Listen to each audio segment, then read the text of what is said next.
Good afternoon, everybody. Welcome to the Ranting and Rolling podcast, the Message of Music series. I know it's about 2 hours past what we normally do.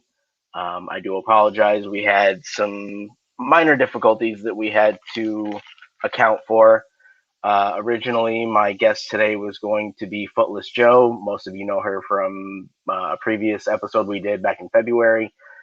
This was actually going to be a planned follow up episode. There we go, with she and I, but she ended up having a last minute family emergency that has to do with the health of one of her family members. So obviously, she needs to focus on that, and we absolutely support that because me having to deal with all of the health issues that I've dealt with all my life, health is not something you want to screw around with.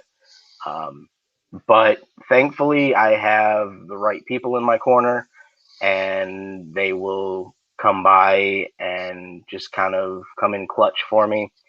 My friend Sky, who I lovingly refer to as the elder nerd. Um, It's the gray. it's the gray, but it's also that you're old as shit.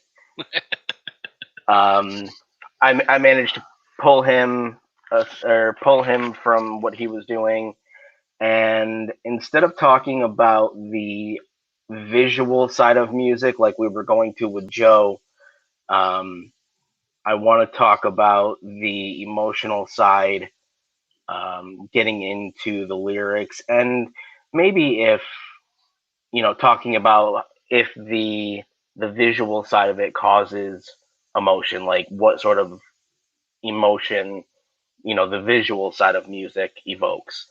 Um, so I think we have enough knowledge between the two of us, um, to really have a good conversation as far as those parameters.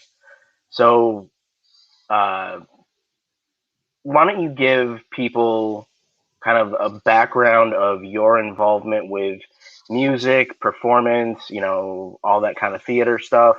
Because I mean, I think you would agree that you were some kind of a theater geek back in school. Oh yeah. Although I mean, theater geek is kind of mean, but theater No, enthusiast. that's pretty accurate. Theater geek, I think, pretty sums it up. Um, well, I'm 38 now, and my father raised me on 70s and early 80s rock, like Boston, Led Zeppelin, um, Pink Floyd, where the lyrics were what made the song, Uh-huh. you know, and he's gonna kill me for not remembering what album it was.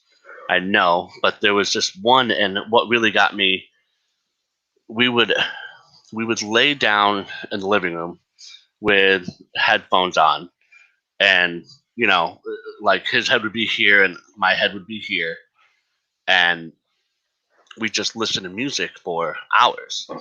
And one of them was the story about a futuristic world where there's no music, and a guy uh, finds something in the ground. It turned out to be like a guitar, and it Uh-huh. was just this whole album based on this story. And ever since then, he and I started connecting more and more with music, and because we didn't get along, me and my father were constantly. I mean, Uh-huh. there was no day that we didn't go without fighting with each other in some way. Uh-huh. But we always connected with music. So that's kind of what sparked me into the music, because he would show me all these songs that he felt were amazing.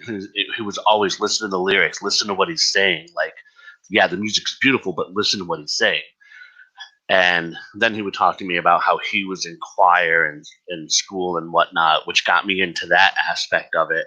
So I tried the violin in elementary school, but I wanted to.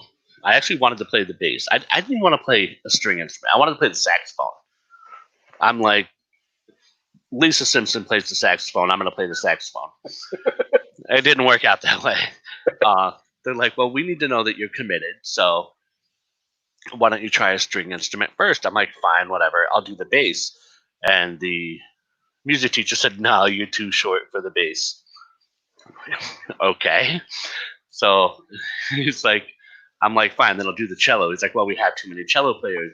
You can do the violin or the viola. I'm like, well, fuck.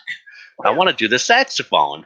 And my parents are like, you should do the viola. I'm like, fine, I'll do the violin. And it just, that was trash.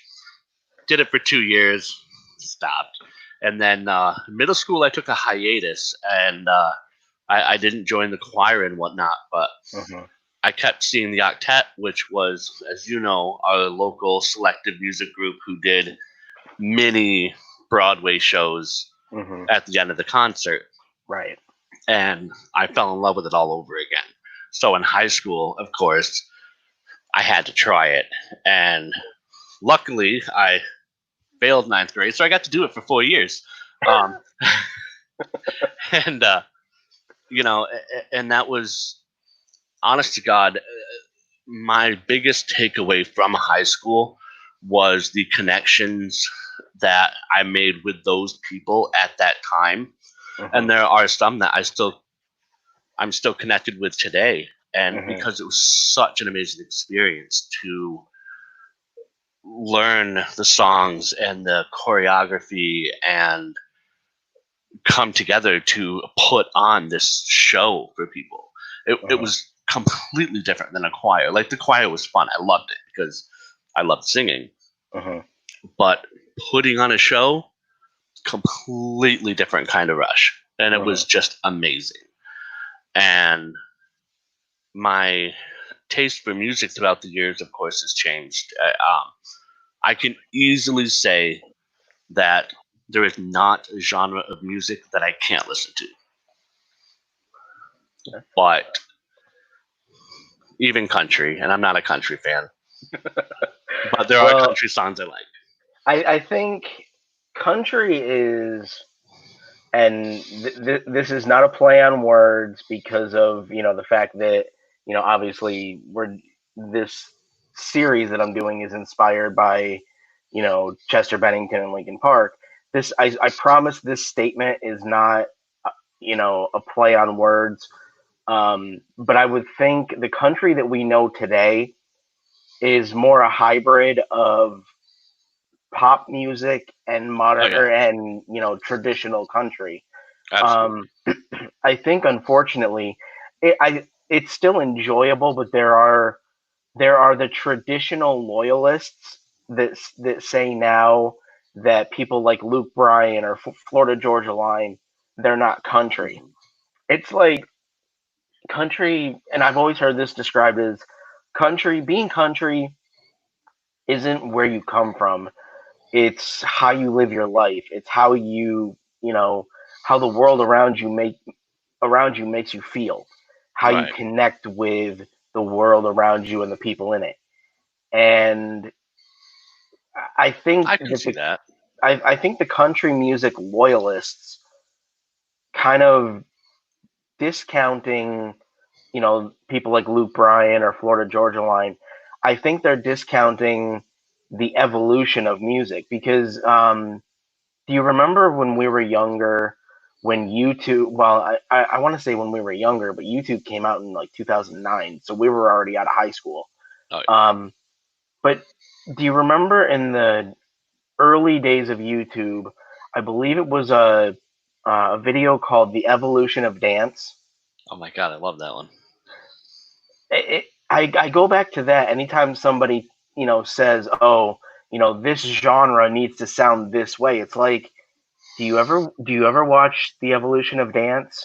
Do you know that music can evolve based on the feeling of the people making it? Yep. You know, with that with that mindset, when and of course, non-ironically, I'm gonna attach this to Linkin Park. Hmm. Heavy. When Heavy Oh, first came out, I heard it on the radio and I was like, holy shit, this song is amazing.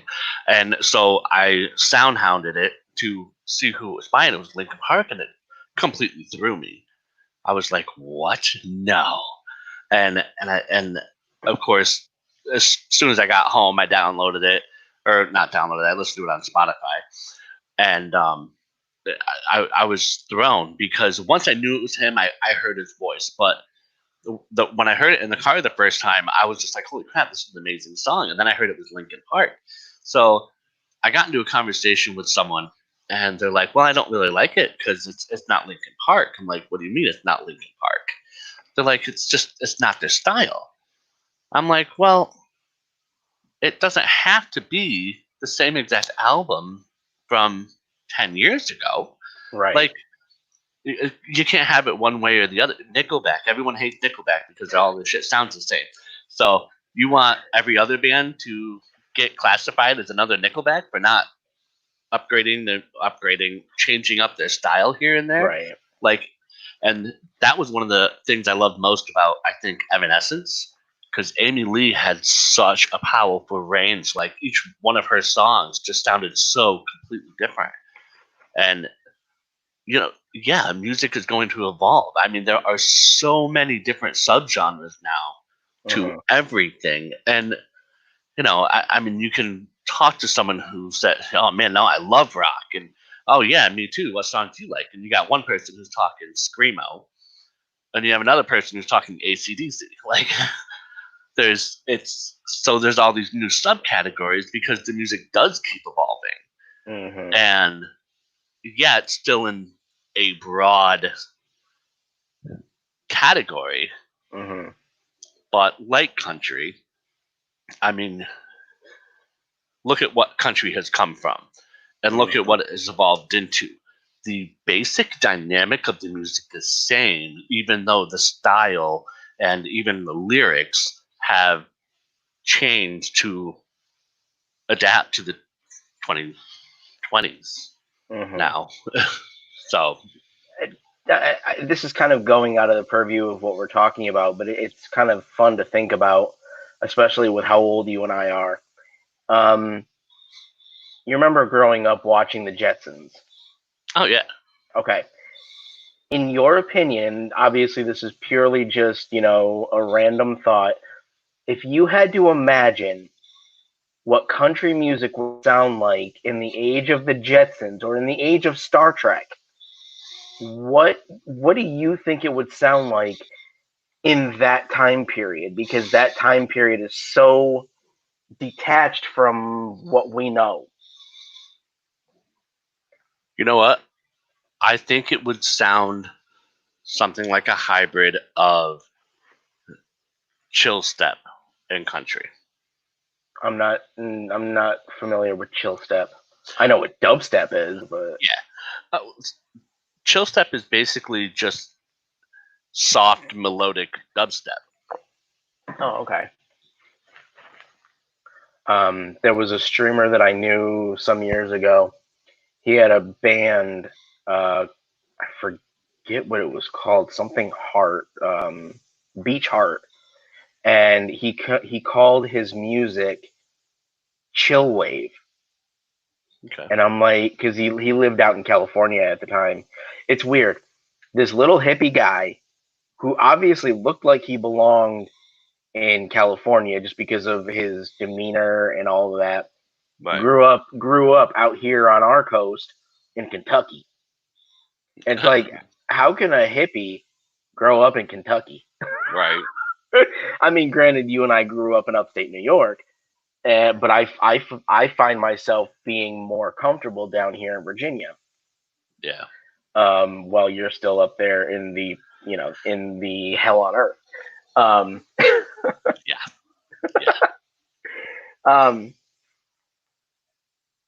As far as with this episode, I didn't really have the time to make liner notes like I do with every other episode. Right. So I'm kind of spitballing, trying to figure out where to go next. But as far as lyrics, like, what do you look for? Do you look for anything specific in a song? Because when you were talking about your friend not liking the new style of Linkin Park, the one thing I've always noticed is Linkin Park over the years has gotten shit on because they've experienced or experimented with their music. Right. Um, you go all the way back to Hybrid Theory, and what they evolved into from Hybrid Theory to One More Light, it's obviously complete ends of the or different ends of the spectrum. The only one that sounds even remotely similar to Hybrid Theory is Meteora, and that was because I heard in a recent interview, Mike and Chester were saying that they wanted to try and recreate Hybrid Theory, but kind of stepped up, Right. which obviously I think they succeeded. But it's like, why? Because I think we as listeners, and I don't say this as you and me specifically, but I think we as listeners, we hear the first album, and then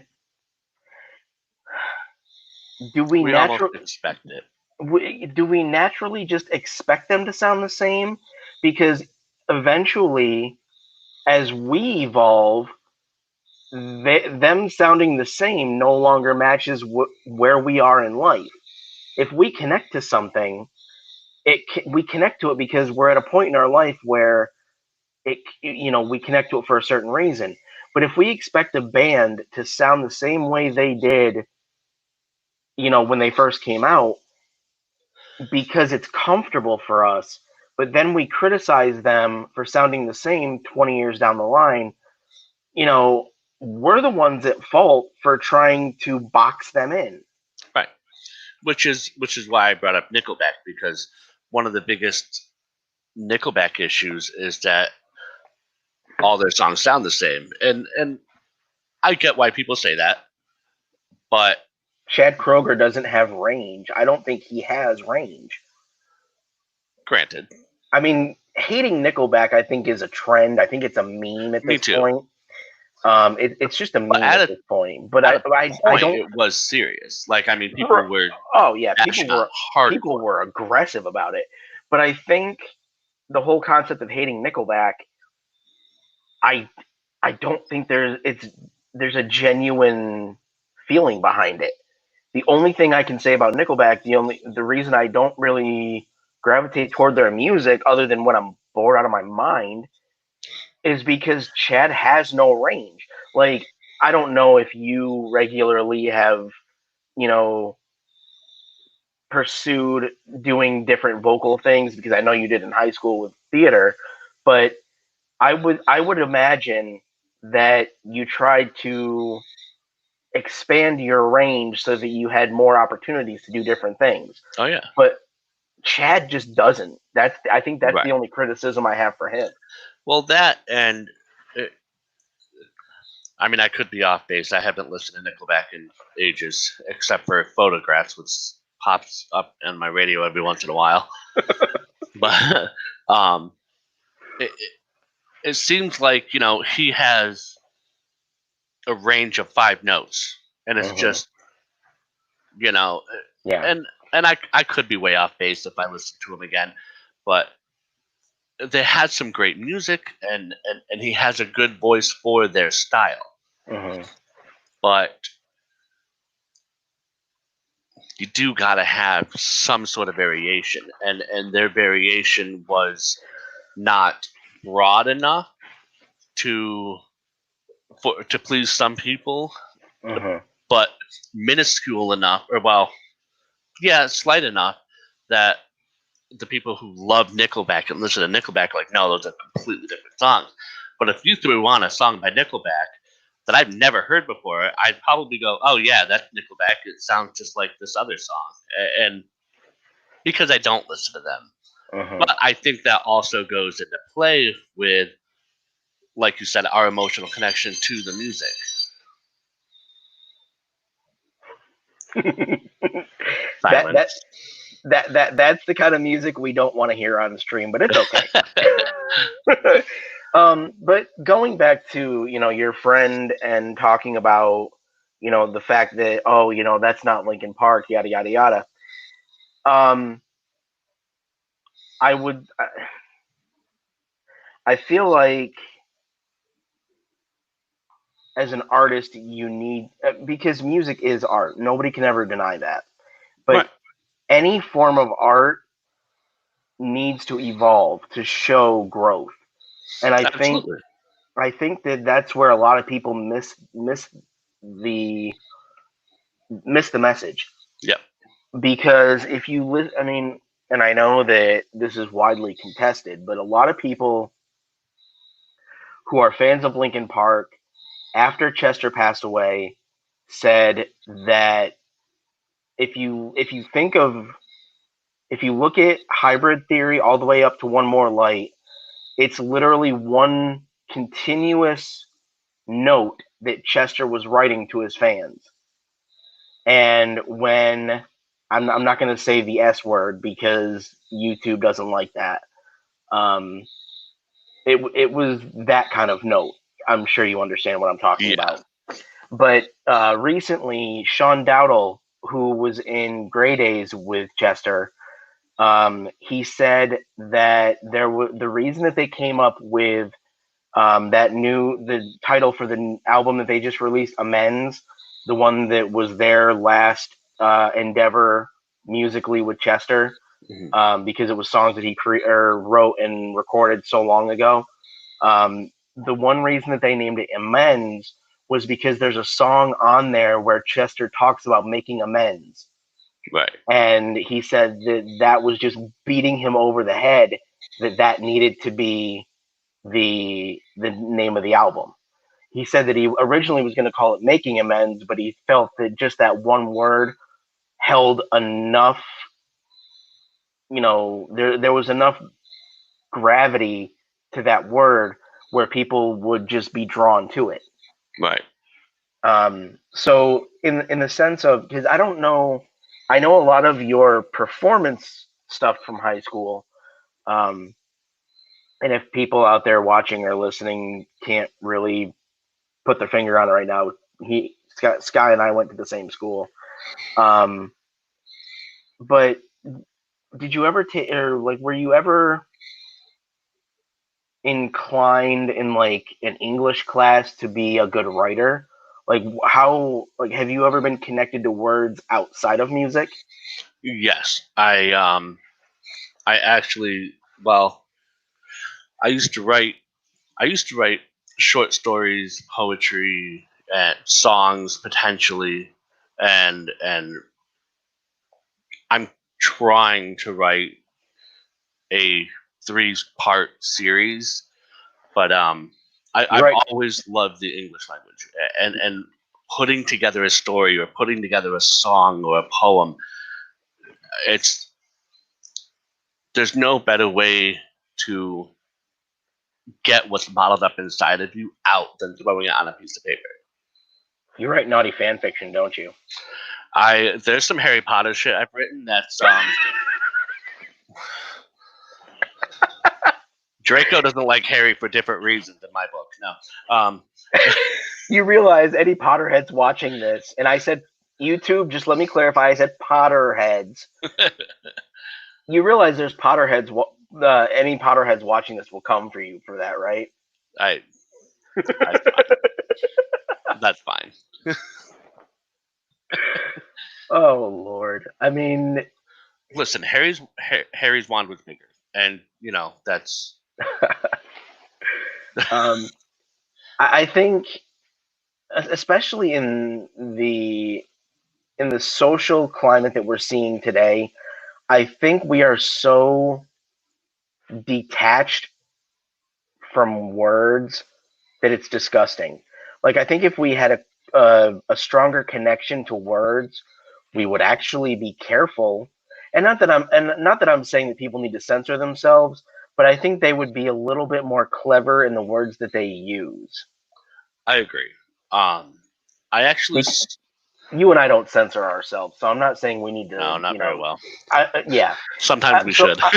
I'm not talking about censorship, but I'm talking about, you know, getting the point across, but still respecting your fellow man. Yeah, there is. And there's one point where you need to be able to have a discussion. You need to be able to have a debate without it resulting in nothing but attacking the other person. Mm-hmm. And I think part of the reason this is happening, especially in the glorious age of the internet, That's the problem, I think, is the internet. me too, because you have anonymity, but you also have a society who has broken down the English language into less offensive usage while still saying the same thing. Instead of saying what the F, we say WTF. Right. And instead of, you know, I mean, I see it all the time in game chats when I kill kids. I get, I get a thing. Wow, you need to be Call careful. of Duty. When I kill people in Call of Duty, I will get every now and again. I'll get a message, KYS, telling you to go Yeah. off yourself, and and it's dumbed down our language, and to a point where a lot of people don't have, like you said, that connection to the words that people are saying because it's become trendy. It's become, you know, impersonal because it's over the computer and you're not with the person face to face. And everything is just kind of evolving into a less structured way. Mm-hmm. Is that, and not to use your age specifically to attack you, but because it's the only age that comes into my head automatically, but is that why we have 38-year-old men fighting with 7-year-old boys on Call of Duty and Probably. and Fortnite? Because Probably. I mean, I would say, and honestly, with the age that you and I grew up in, I would say that there are kids that could potentially be our kids. I know you're a parent, but kids that are of the age to be our kids that are using more aggressive language than we would have even thought of. Oh, yeah. Because, I mean, granted, yes, there were the people in our generation that really didn't give a shit, Yeah. but the majority of us had a fear of the adults around us so Hmm. that we knew that we were going to get a whooping if we used certain language around certain people. Oh, yeah. Oh, yeah. When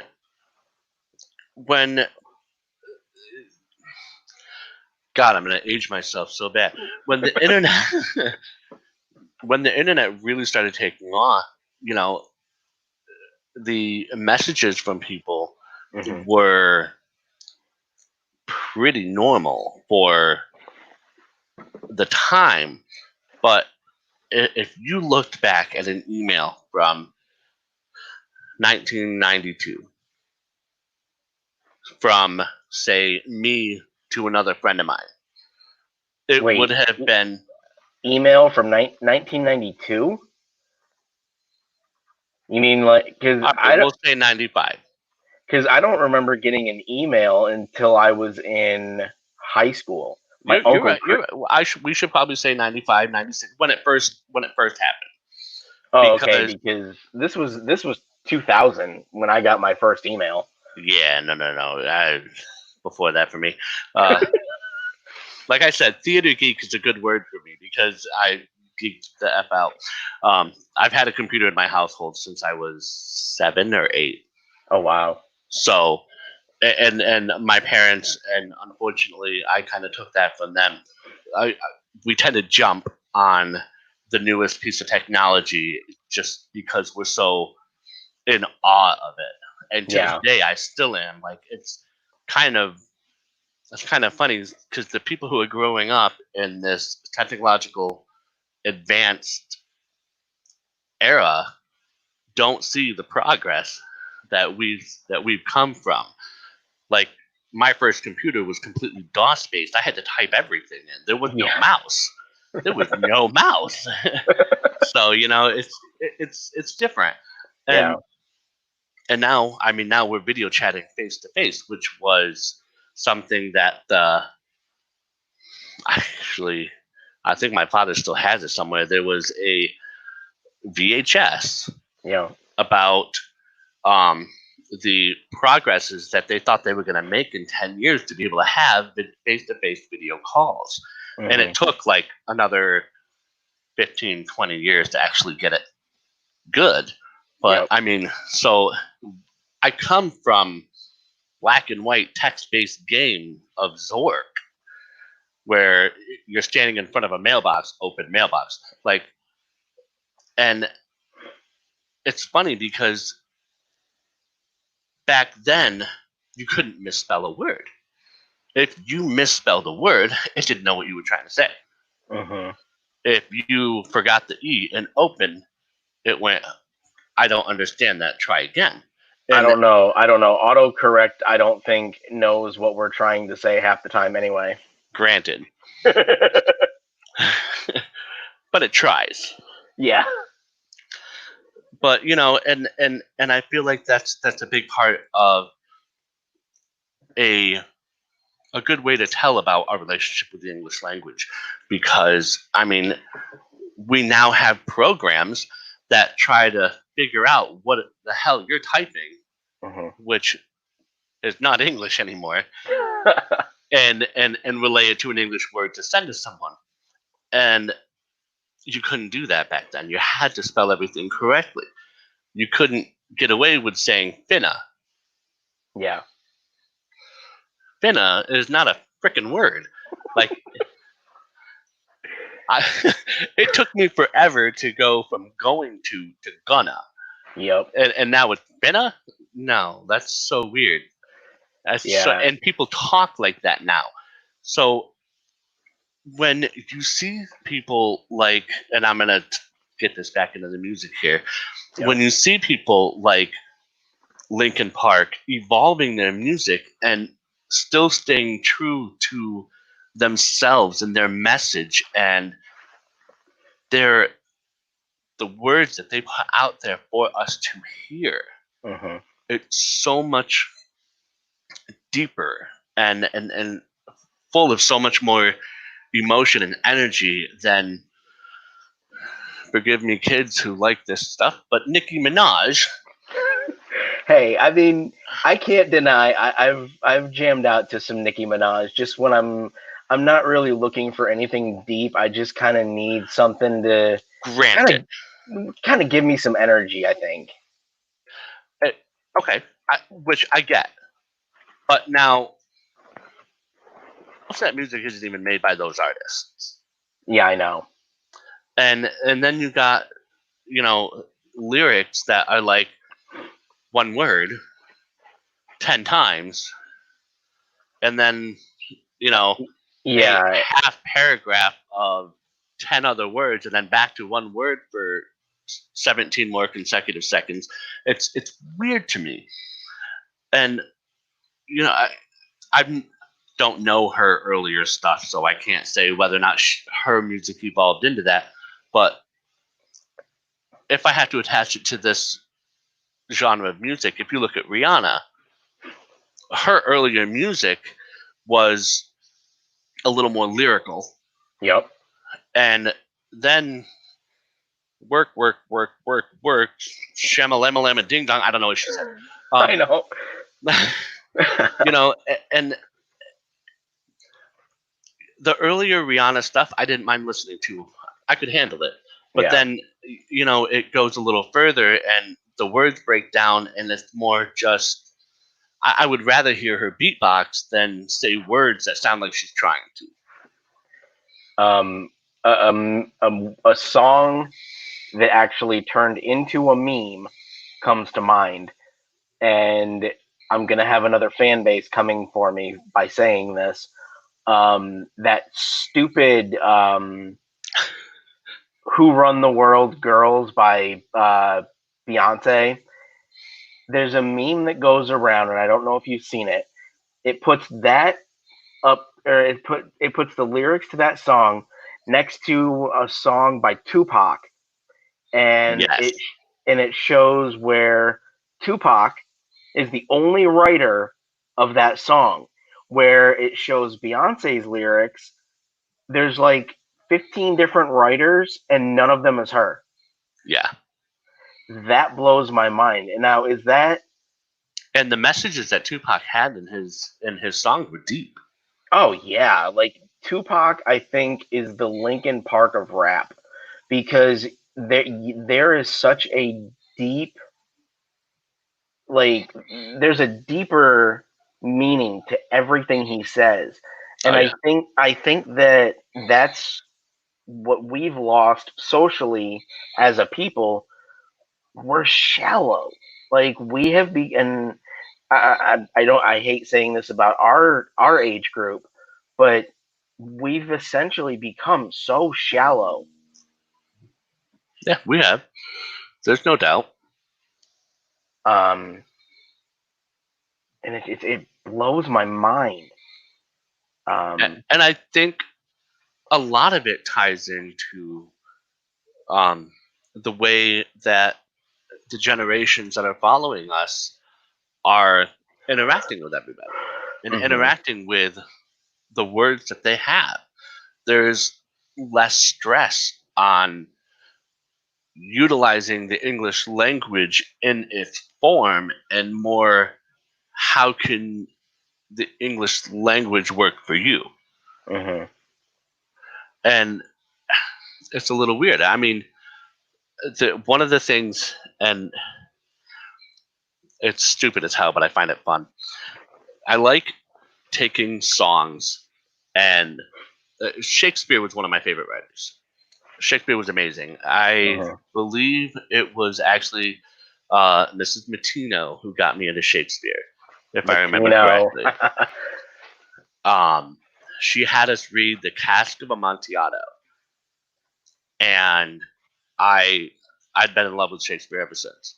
Uh, Mhm. and one of my favorite things to do is I'll whenever the mood strikes me, I'll find a random song that just whatever song pops into my head, or I can look up and I'll take the lyrics and I'll put them up here, and then I'll open up a word pad and I will translate a verse into what it would sound like if Shakespeare wrote it. Oh wow. And I've only posted a few of those because it's not always gonna take, and some people I get a lot of comments like, why are you just trying to make yourself sound intelligent? No, I'm Mhm. just showing the differences. My favorite one I ever did though was definitely um Shaggy. No, not Shaggy. Sir Mix-a-Lot, Big Butts. I Oh, did one for Big Butts. Not even gonna lie, and it was hilarious. I loved it. um, the one of the and I haven't said this yet, but one of the main reasons, other than the chemistry between the two of us, one of the main reasons I wanted to bring you on here is because um, you created a group on Facebook that I guess nobody uses now. No, Be- random lyrics time. Yeah, yeah, random lyrics time where you would post the lyrics and you would try to get people honestly to figure out, you know, who, what the song was, who the, the artist was. yeah. And what irritates me is you can't actually hold somebody's hand while they're looking at it and tell them to, genuinely figure it out, but Without without googling, going without going to Google. right? Yeah.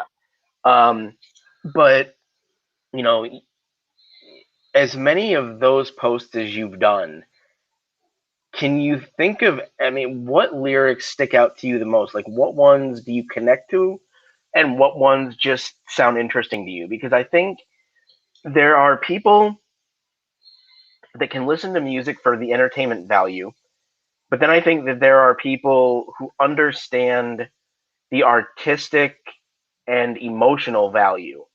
Yeah, Because, I mean, I do think that there are songs out there that specifically exist for entertainment and just for the yes, enjoyment. But I think that the more the music that they say is timeless, I think that's where you go into the realm of, the deeper meaning.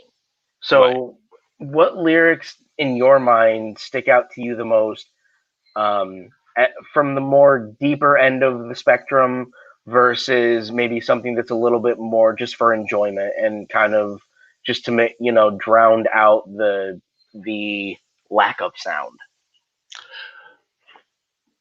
There was one. There was one I did, and I did this as a regular, and I also did it as a Shakespearean lyrics. But "Soul Meets Body" by Death Cab for Cutie. Mm-hmm. One of the lyrics, what did it say? It said, "I do believe it's true. There are roads left in both of our shoes." And I have it up here. Hold on. But if the silence takes you, then I hope it takes me too. And that's always been one of my favorite lines because it's one of those things that when things don't go well, when things go wrong, it's kind of a message to people saying, "Look, it's not over. Whatever's going on, there's always a point where things can come together, or you can find something else, find something better." And I like that because he says, "I do believe it's true that there are roads left in both of our shoes." So, like, you and I, there was a couple years where we didn't talk. Mm-hmm. Not for any sort of falling out. We just weren't in contact with each other as much. Right. You know, The ability to contact was just kind of non-existent. right. And you can do the. I mean, you can say the same thing about friendships or significant other relationships, parents. I mean, even if you have a falling out, even if you're not in contact with people, there's still road left in both of your shoes. There's still room to move forward. There's always somewhere to go. Mm-hmm. And maybe it'll bring people back together, maybe it won't. And the other line, i I really love this one too, is where he says, "But if the silence takes you, then I hope it takes you too, or I hope it takes me too." And the time that I posted that, I was hurting because my uncle had passed, when I because it was like 2 or 3 days later when I posted it. And and I listened to that line, and I was like, "I hope the silence, or if the silence takes you, then I hope it takes me too." And I thought that that was sort of a weird, nice, morbid way of saying that the silence took you, and it caused me to be silent. And it, like, I feel like the heartbreak of you not being here and not speaking to me. And on the other hand, the song is pretty much kind of a love poem to a girlfriend. Mm-hmm. But that line I associated with losing my uncle. Mm-hmm. And everything else about the song, and that line too, when I'm thinking of it in that way, is like, a relationship where things just didn't go well. Mm-hmm. But you know what? It's not too late. Sometimes people break up, it doesn't work out, and they reconnect later in life. And Mm-hmm. maybe they don't. And if it doesn't, then I hope I don't keep reaching out to something that's not there. So if the silence takes you, I hope it takes me too. I hope, you know. Yeah. Um, as far as, and for anybody wondering, we're always probably going to circle back to Linkin Park just because of you know the relation to all of this. But the whole reason I actually started listening to Linkin Park was because, see, they released Hybrid Theory, if I'm not mistaken, October 18th, 2000, which would have put me in the fall of my sophomore year. And that previous summer, I'm not, and I say previous summer as in still the summer of 2000, but Right. summer before the school year started. But that previous summer, um, my mom and the guy she was married to had started really going through the process of a divorce, and it wasn't uncomfortable. Like, it was extremely uncomfortable for everyone involved. At that point, I began to understand what mental and emotional abuse was. My understanding of it prior to that was I thought it only was physical or sexual. I Right. didn't know that they considered head games. I didn't know they considered that abuse Right. because I was a stupid teenager. Um, You so never. everything went over my head, not just because I'm short. Um, but that summer, shut up, Sky.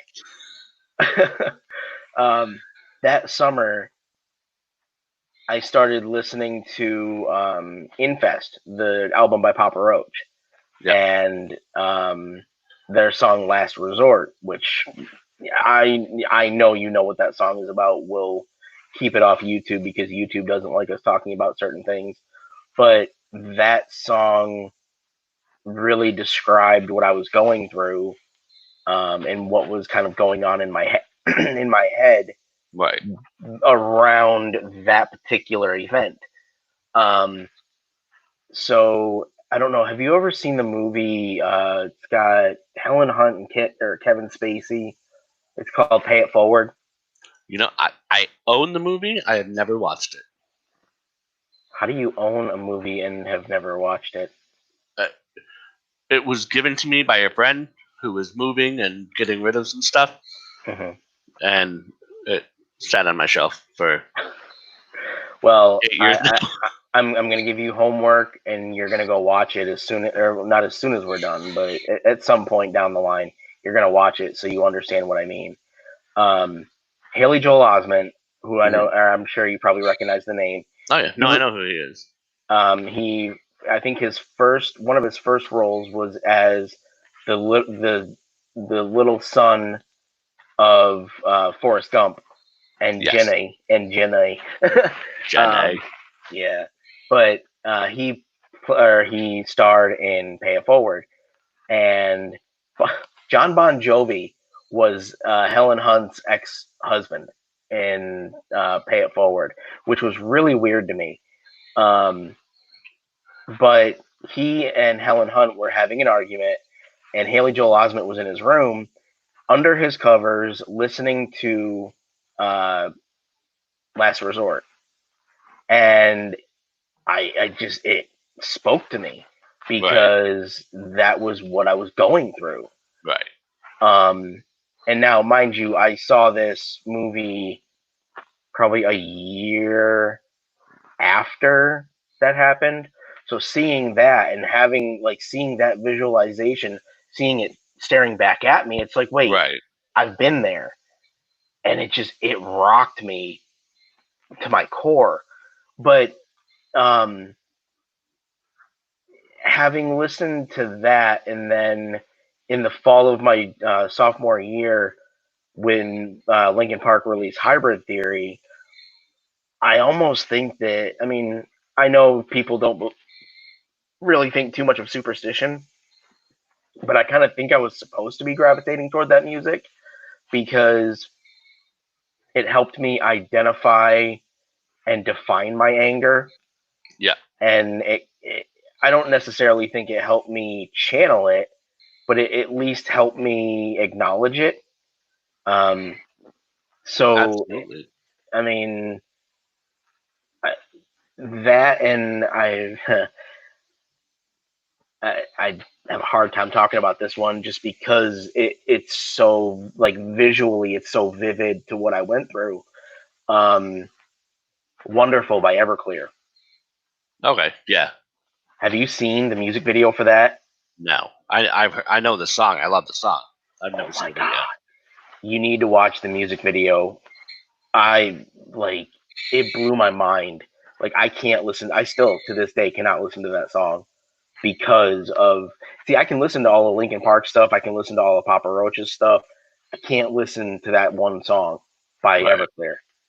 Um it just rocked me Yeah. because it hit me so hard.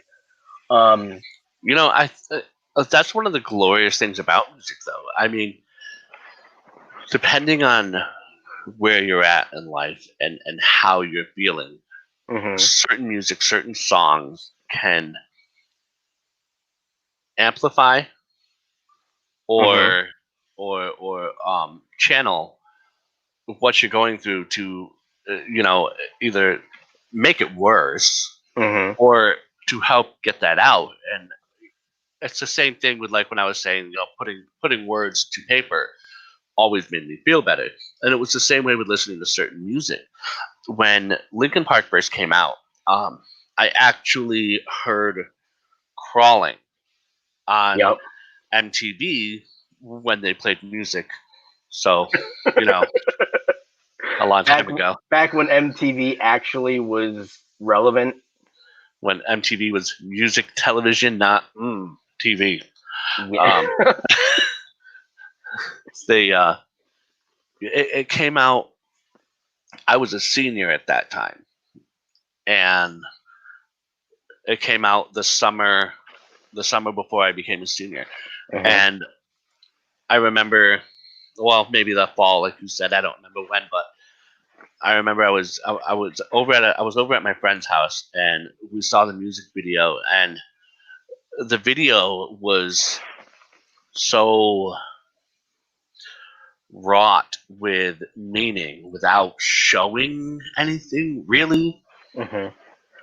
And while it looked like the woman was being abused, which I'm assuming that's what the music video was going for, I took it as a depressive standpoint, because at this point I had finally turned over a leaf in myself where I was I was dealing with my own depression and 3 attempts to remove myself from the world.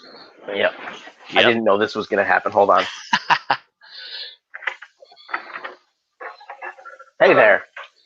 How are you? Oh, I'm actually on a live podcast right now. Okay, well, let me carry this stuff in here and set it in the house for you. I appreciate that. Thank you.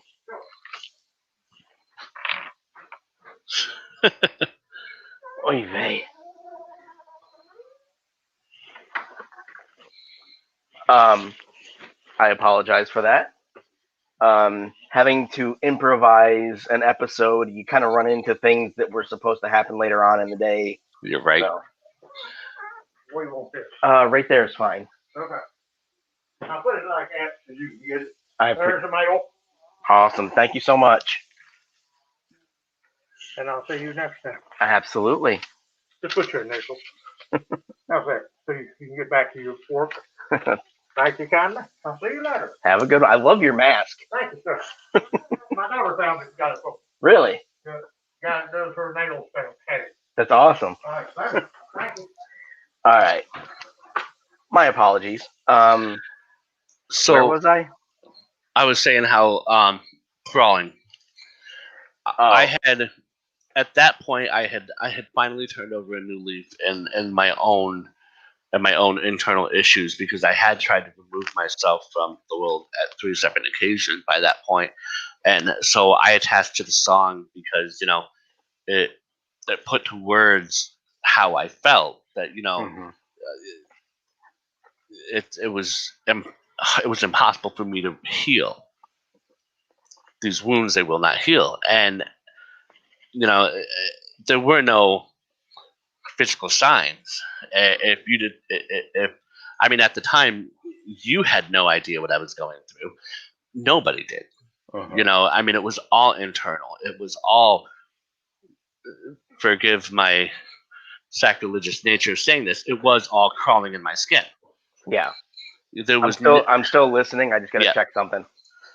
And it it really resonated with me, because that is exactly how I felt. Yeah. And and at the time I was in a better place.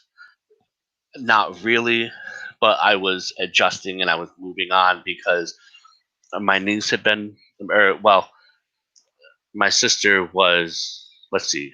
At that point, she had I think she had found out she was pregnant. Like I was Mhm. going to have a niece, Yeah. and and that completely flipped my headspace and said I need to be here. I was no longer in the mindset of I'm useless, nobody needs me. I was in a place where there's a tiny human coming into this world, and I need to be there for her. So, I think, and all sorts of different music, all different genres and whatnot, they can absolutely invoke different feelings inside of you. There are songs that when you listen to, you just start Yeah. vibing. Pharrell Williams, "Happy," like it's such a superficial and you know bouncy thing. There's no real substance to the song, but it's so upbeat, and it's just kind of it's like, okay, yeah, all right, and that's the way it is with a lot of different songs and Mhm. different genres of music.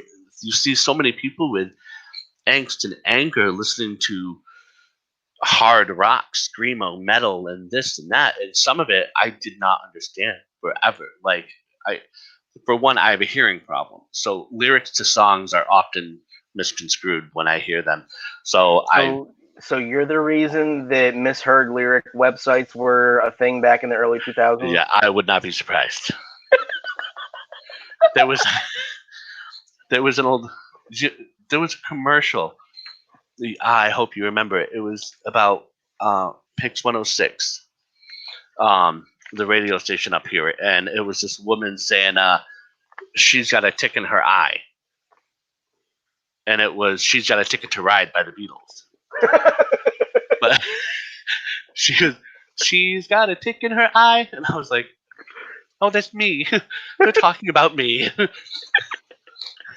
So a lot of times when certain songs sound great to me and the lyrics sound bouncy enough, I'll look them up and I'll see what it is exactly that they're singing.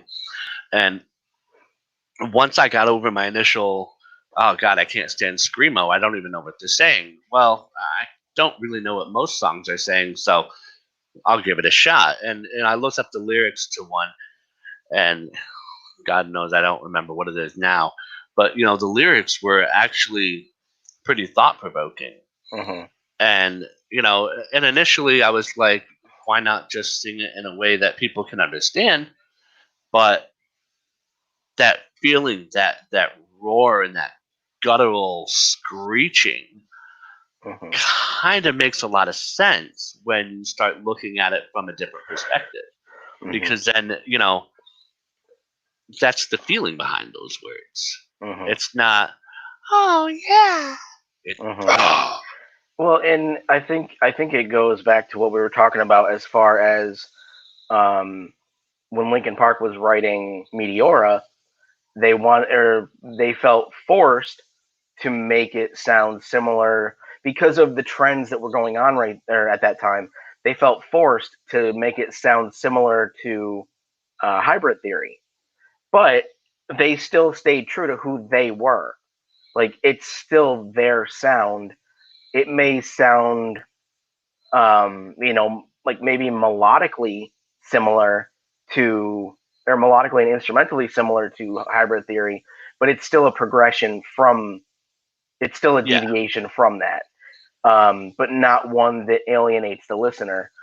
no, Um, but I think when you said something about, not understanding a lot of the words in screamo, I think that speaks to a lot of things where I don't know if I've talked about it yet in an episode. I think I was talking about it in the last episode, where do we need? Or I had said, do we need to curate the message or the delivery?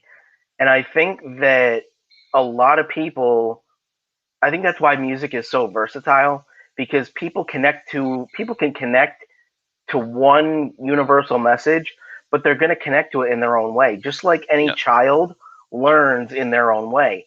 With music, you're going to connect to something in your own way. That's why 10 people can go to a Linkin Park concert, or 10 people can go to a country concert for that matter.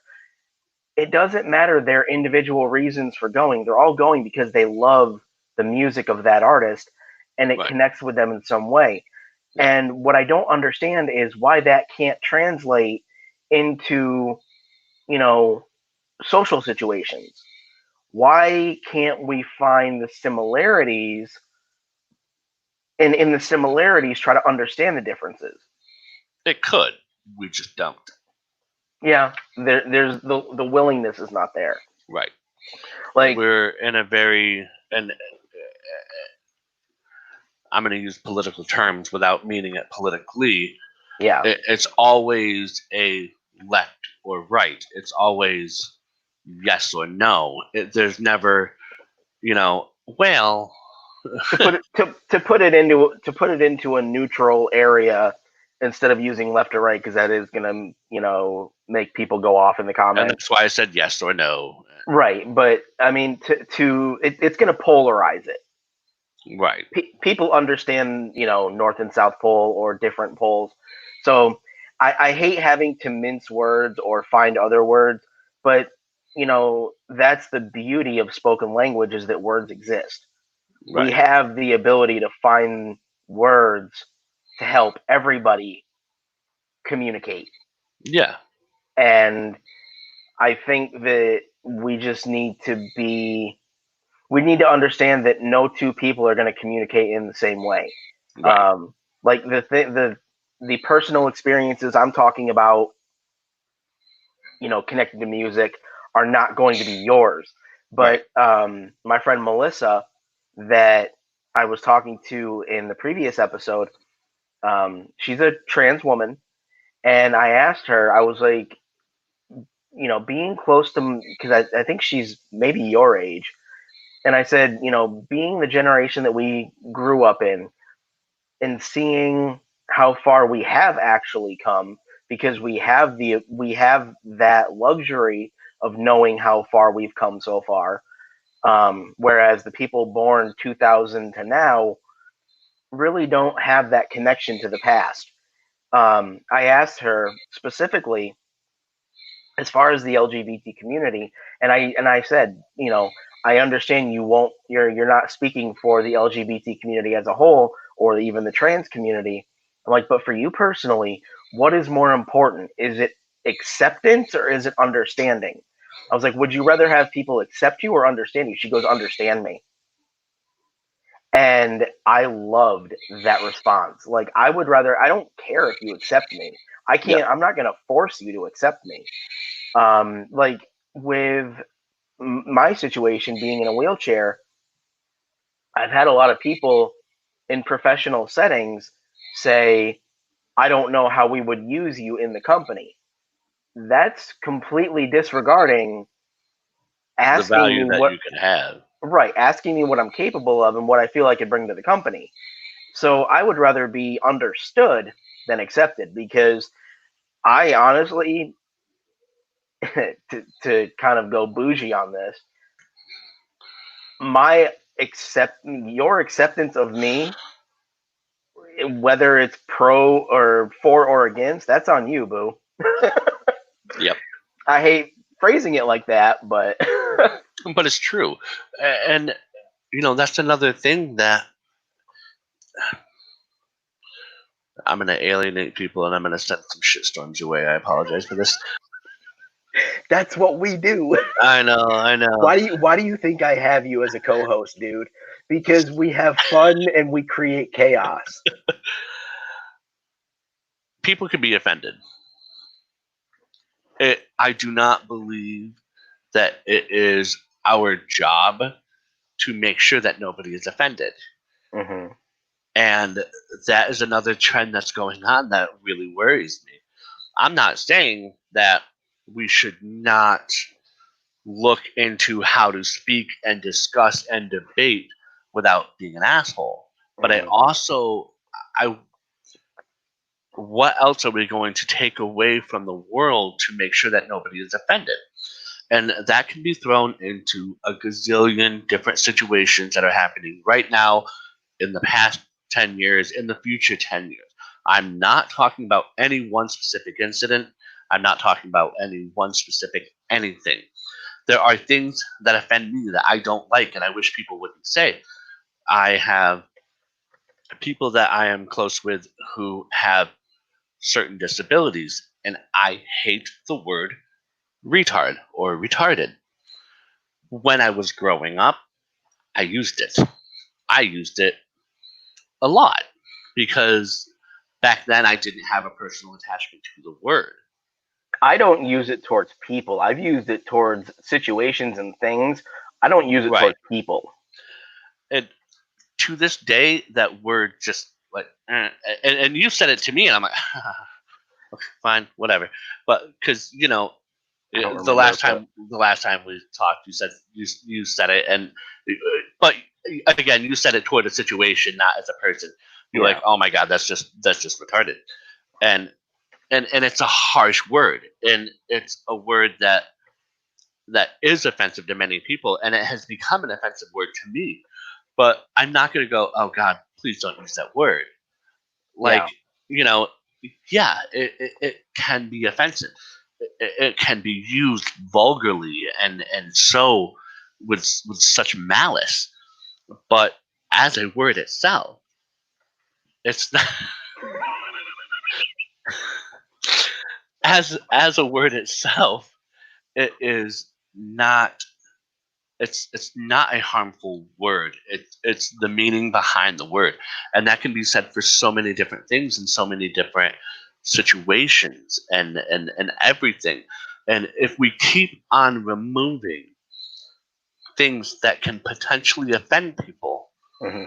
where are we going to go? How are we going to grow if we don't let anything upset us? Hmm. Um, not to. I don't want to put either of our feet too far deep into it, but we're facing that conundrum with symbols being attacked right now. Right. I don't, like I said, because I want to keep this more rigid toward music. I don't want to, put my feet too deep into that mud, but um, I think from, I would say 1950, because I don't know what age group your parents are in, but I would say from 1950 until about 2000, I think we were on a good track as far as music being motivational and informational.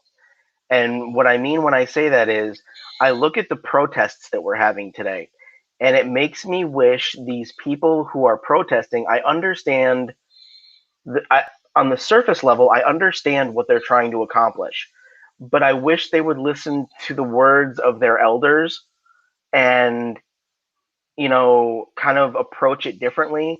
Because if you listen to the music of Michael Jackson or Public Enemy, the the activist type songs that they made were songs that explained the problem, offered a solution, but didn't alienate the other side.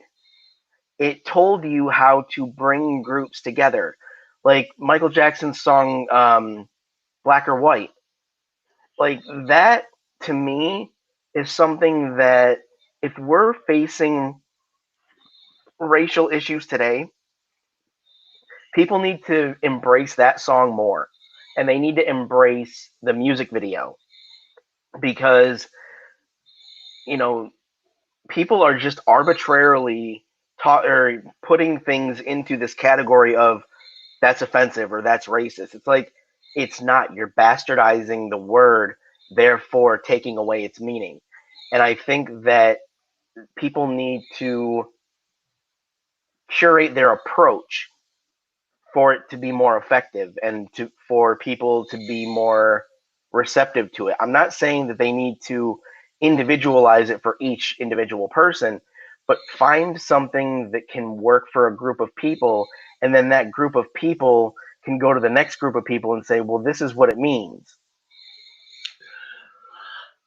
I understand what you're saying, and without trying to go too far down the rabbit hole here, and I'm gonna attach it back to something you said a moment ago.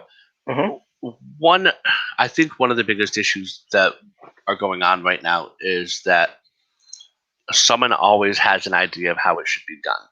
Mm-hmm. But so far, the changes that have needed to be made haven't been made, which is why it's caused it to bottleneck into this explosive thing that it has become. So, I mean, songs are great, and they show such meaning. I love it. MJ is one of my favorite freaking artists, and I can't remember the Heal the World. Yes. Okay, that's another one that was absolutely phenomenal. And Black and White. One of the things I loved about that music video was the end and the morphing into the other people. Like, I mean, Mm-hmm. it was so awesome. It was so progressive, and it was so awesome, and it did it. It showed, what he meant. It showed, like, look, we're all people. Like, yeah, blonde hair, blue eyes, black hair, green eyes, red hair, brown eyes. It doesn't matter.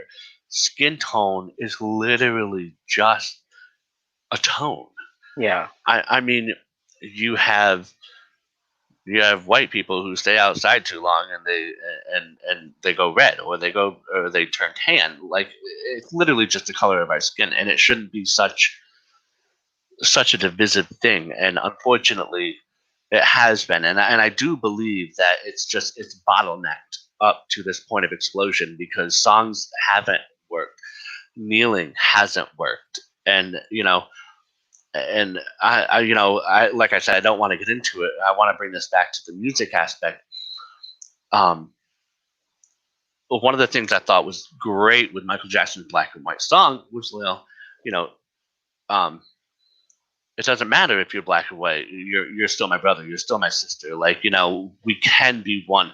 And that was one of the things I thought was great visually about that music video with the transition and the morphing into the people. I mean, it showed everybody and everything, and he spread that awareness that like that meaning behind his songs. And he has songs that are just so superficial and they're just boppy. I want to rock Yeah. with you. Rock Yeah. with you. One of my favorite MJ songs ever. It's literally just we gonna dance till daylight, baby. That's Yeah. it. That's the entire meaning of the song. And then you have things like Man in the Mirror, where Mm-hmm. if you want something to change, you have to change it in yourself first. Mm-hmm. Like, and that's where I see the most about. I love certain musics because of the sounds. Mm-hmm. I'm currently in love with Chillstep. It's so relaxing and melodic and just chill. Yeah. It's nice. I don't have to think. I'm not listening for lyrics. I'm not singing along so I can work away or type away or whatever. I'm just listening to modern day classical, and but then again, I also do listen to classical, so whatever. But when you get to the lyrics, there are certain songs that are just absolutely fun, but then there are songs that just they mean so much more than the music that's playing. Mm-hmm. Um, Specifically talking about Black or White, um, the one thing that I think is very, is that a cat? He's so annoying and The so loud. the one thing that I think is so prevalent in that song is the lyric, "You tell me you agree with me, but I saw you kicking dirt in my eye." Mm-hmm. And it's like we don't need to cancel we don't need to cancel people that we disagree with. We really don't. You want some Chinese food? No. Um, That was wow. offensive. We don't need to cancel people that disagree with us or that we disagree with. We need to understand them and understand that we won't have a relationship with them.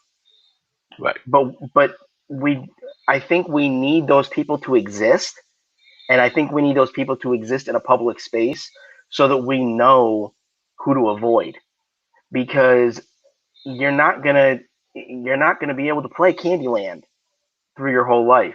You're not gonna be Right. able to. You're not. I mean, Candyland, if it was real, would cause cavities, and that's what you have to understand, because people want this utopia where everybody thinks the same or everybody gets along, and whether literally or metaphorically, you're gonna get cavities from that. Right. Um, and like with Man in the Mirror, like I was actually gonna bring that up.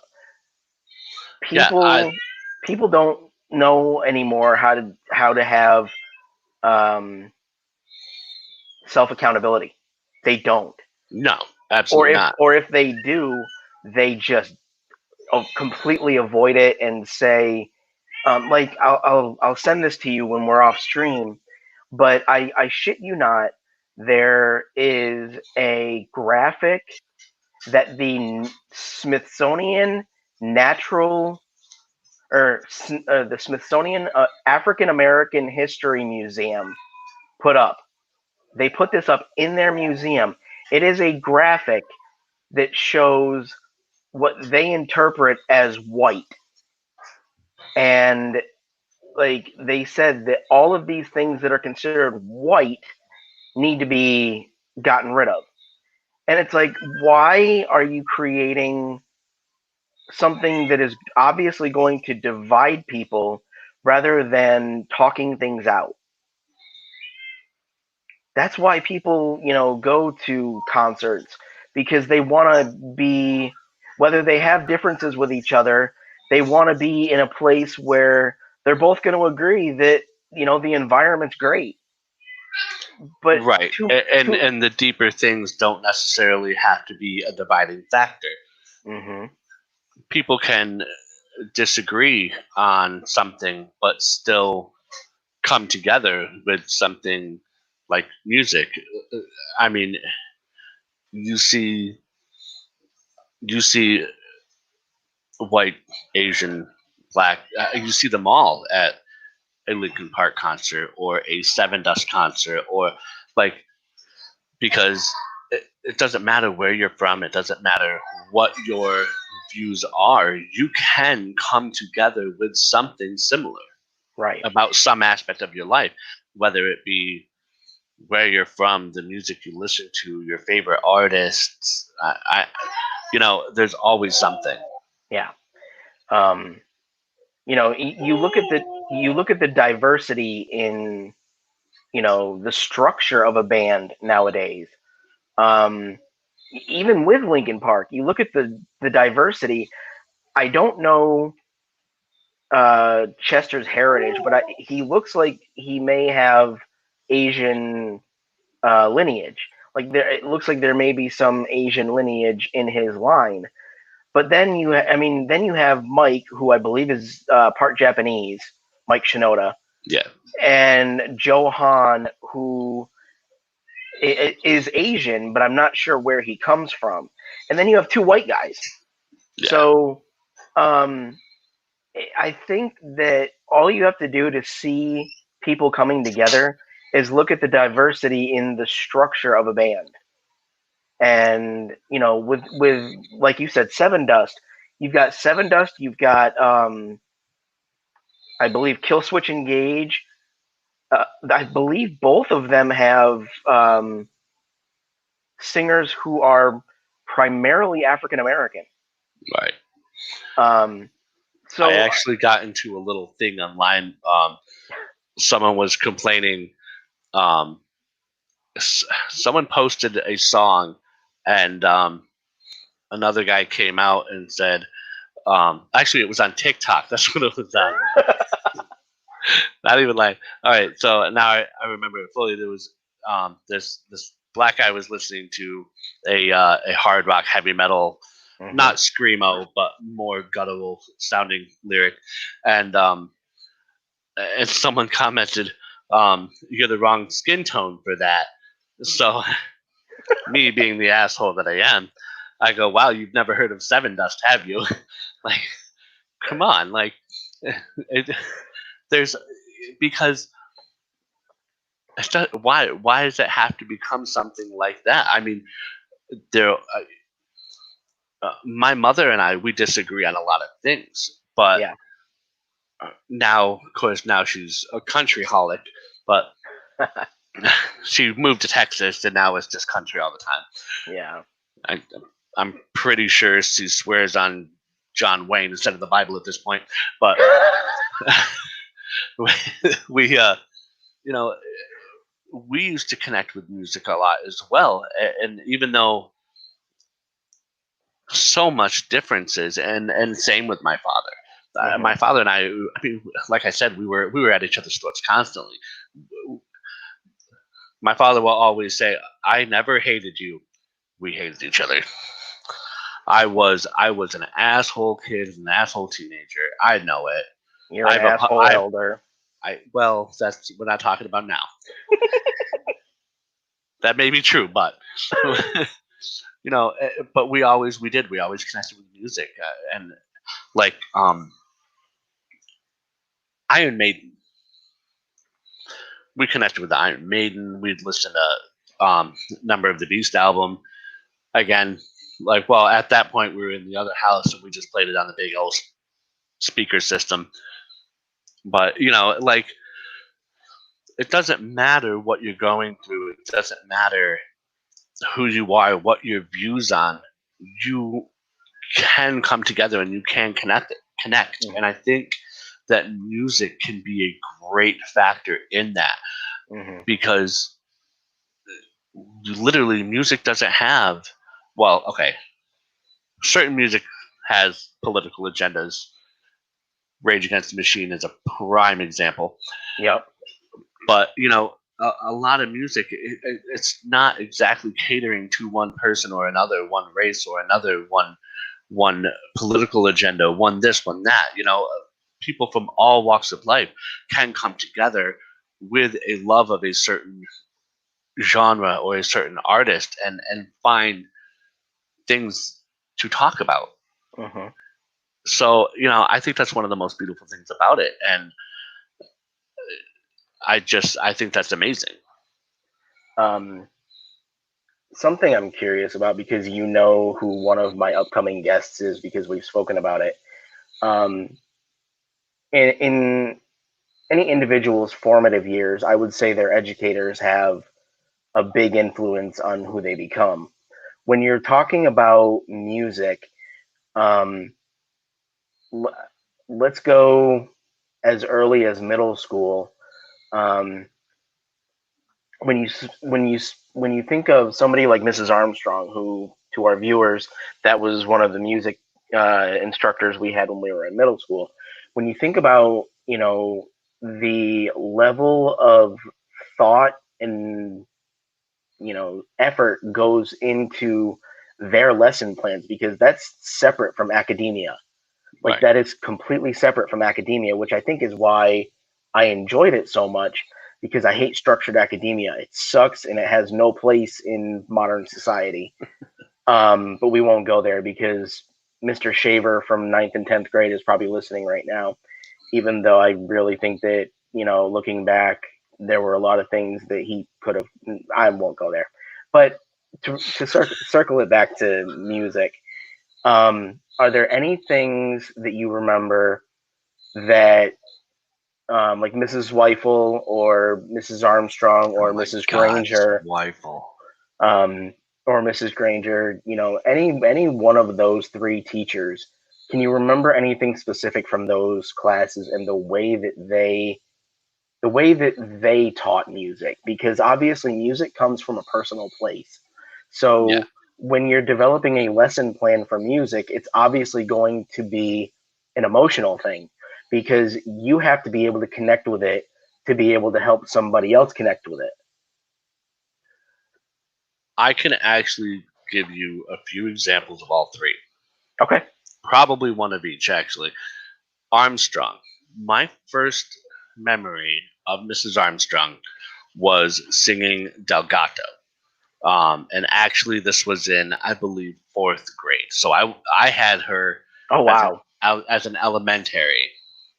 Her and I go way back. Um, Well, I mean, you are old, so. we she always looked for songs that would, how do you say, they they they they they made you laugh, or it was just an upbeat song to sing. And my earliest memory of Mrs. Armstrong was her tapping away at the piano. Her face was always just smiling, happy. She was just so warm and so loving. And we sang that song. And at one point, and I believe it was fourth grade, where we were going to do we were doing a Disney medley. And I was on the shyer side back then. I say shyer side. I was pretty shy, and except for when I was with my friends. I was going to say I call bullshit on that, but okay. I'm a lot different now. I grew into my own in high school. I stopped being quite so shy. Yeah. But in elementary, I very much was, and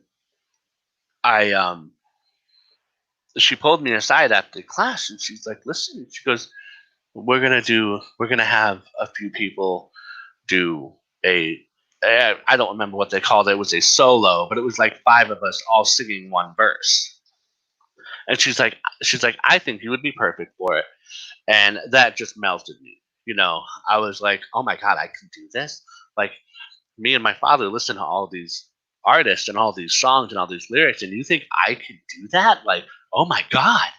And it really drew me in. And so I do wish I had done choir in middle school, the Glee club as it was back then, and I didn't, and I do regret that, but that's a long convoluted story. They but and I loved it, and it caused me to start singing a little more at home, and I was getting into it at home. There are ungodly videos of me as a kid singing the songs from chorus in elementary school on the big hulking VHS thing recorded that my dad had to put on his shoulder to film. the thing that gave our parents back problems down the road. Yeah, no kidding. And she was definitely extremely instrumental in my love of singing, and in the long run, trying to put words to paper and to create things like that.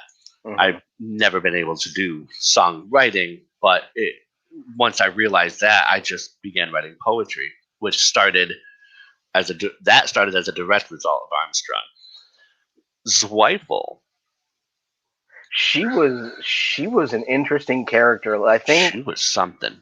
Because I mean, I adored her. I think she was great, but I think she intentionally wanted people, or at least kids, to. I don't. I wasn't gonna say fear her, but I think that she was so gravitational, like people gravitated toward her so easily, that I think she wanted to separate that. So I think that she wanted the kids to be somewhat intimidated by her, so that she kept that barrier, so that she could do her job. But I think, like, there's an old musical called Porgy and Bess, and it was one of her favorites, and for some reason I ended up loving it. And Me too. A few years ago, I actually had somebody make me a CD with all of the music from it, and I adore the music from that, and it was because of her. Yeah, she's she was, you really had to have a strong will and a strong sense of self to be able to spar with her. But yeah, Oh yeah. yeah, Oh yeah. I completely agree. She the first I was extremely intimidated by her at first. Extremely. Uh, she was so raw, and her accent was so thick.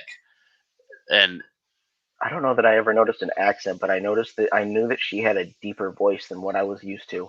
Holy crap! that too. Well, maybe that was it. Maybe at the time, because I had her in 6 and 7 and not in 8. So it was a long time ago. So maybe it was just the deep booming, Yeah, and I associate an accent to it. But again, I hear everything a little differently. So I think her speaking voice lent itself more to maybe putting her in the style of if she sang, it was more operatic. yeah, Yeah, yeah. We her and I connected one day. The first year um of music with her is also when I learned about Porgy and Bess, and she had us watch a few of them. George Gershwin. There were like 2 or 3 George Gershwin she shows. she had a love for Gershwin. Oh yeah, rightly so. He was very good. Yeah, But we I was just kind of like, yeah, about along, like, oh, I love this. This is really cool. And then in 7th grade, she played a song by it was God, who was it? I don't remember who did it first. It might have been Frank Zappa, but it was Poisoning Pigeons in the Park. And I had actually known it because back then there was a show on Saturday night or Sunday nights, I believe it was actually, on the radio, Dr. Demento's. yep. Keep talking. I got to do one thing, but keep Yeah, talking. and it was such a bizarre song, but I fell in love with it because of the Dr. Demento show, and it was just hilarious. And so when she was playing it, and it wasn't the same song. It was the one I had heard was a remake of that song from an older era. At least so it seemed to me at the time. And I was mouthing the song along with the record that she was playing, and she came up to me in the middle of the song and she's like, "You know this song?"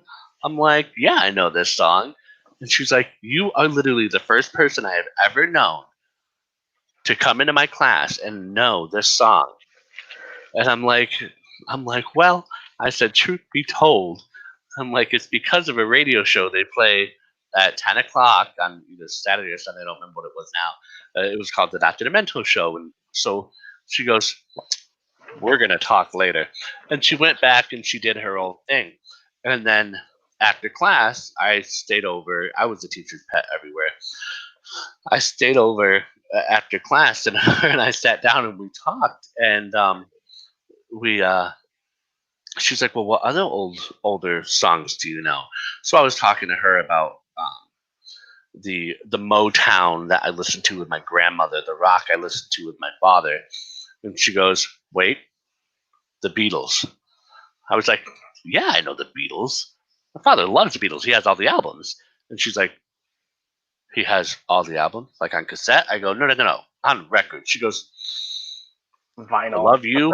I love your dad." And and from then on, like, her and I were we'd always talk for a couple minutes after class, and like Mm-hmm. the next day she had us listening to the White Album, Yeah. and and it was such an awesome experience to have that, because it sort of further solidified my own relationship with music, because as I grew up, each person that I interacted with had different styles of music that they liked, And I realized that like Mrs. Whipple was scary. Like she was super scary. But once she saw that I knew that song by Frank Zappa, she was like,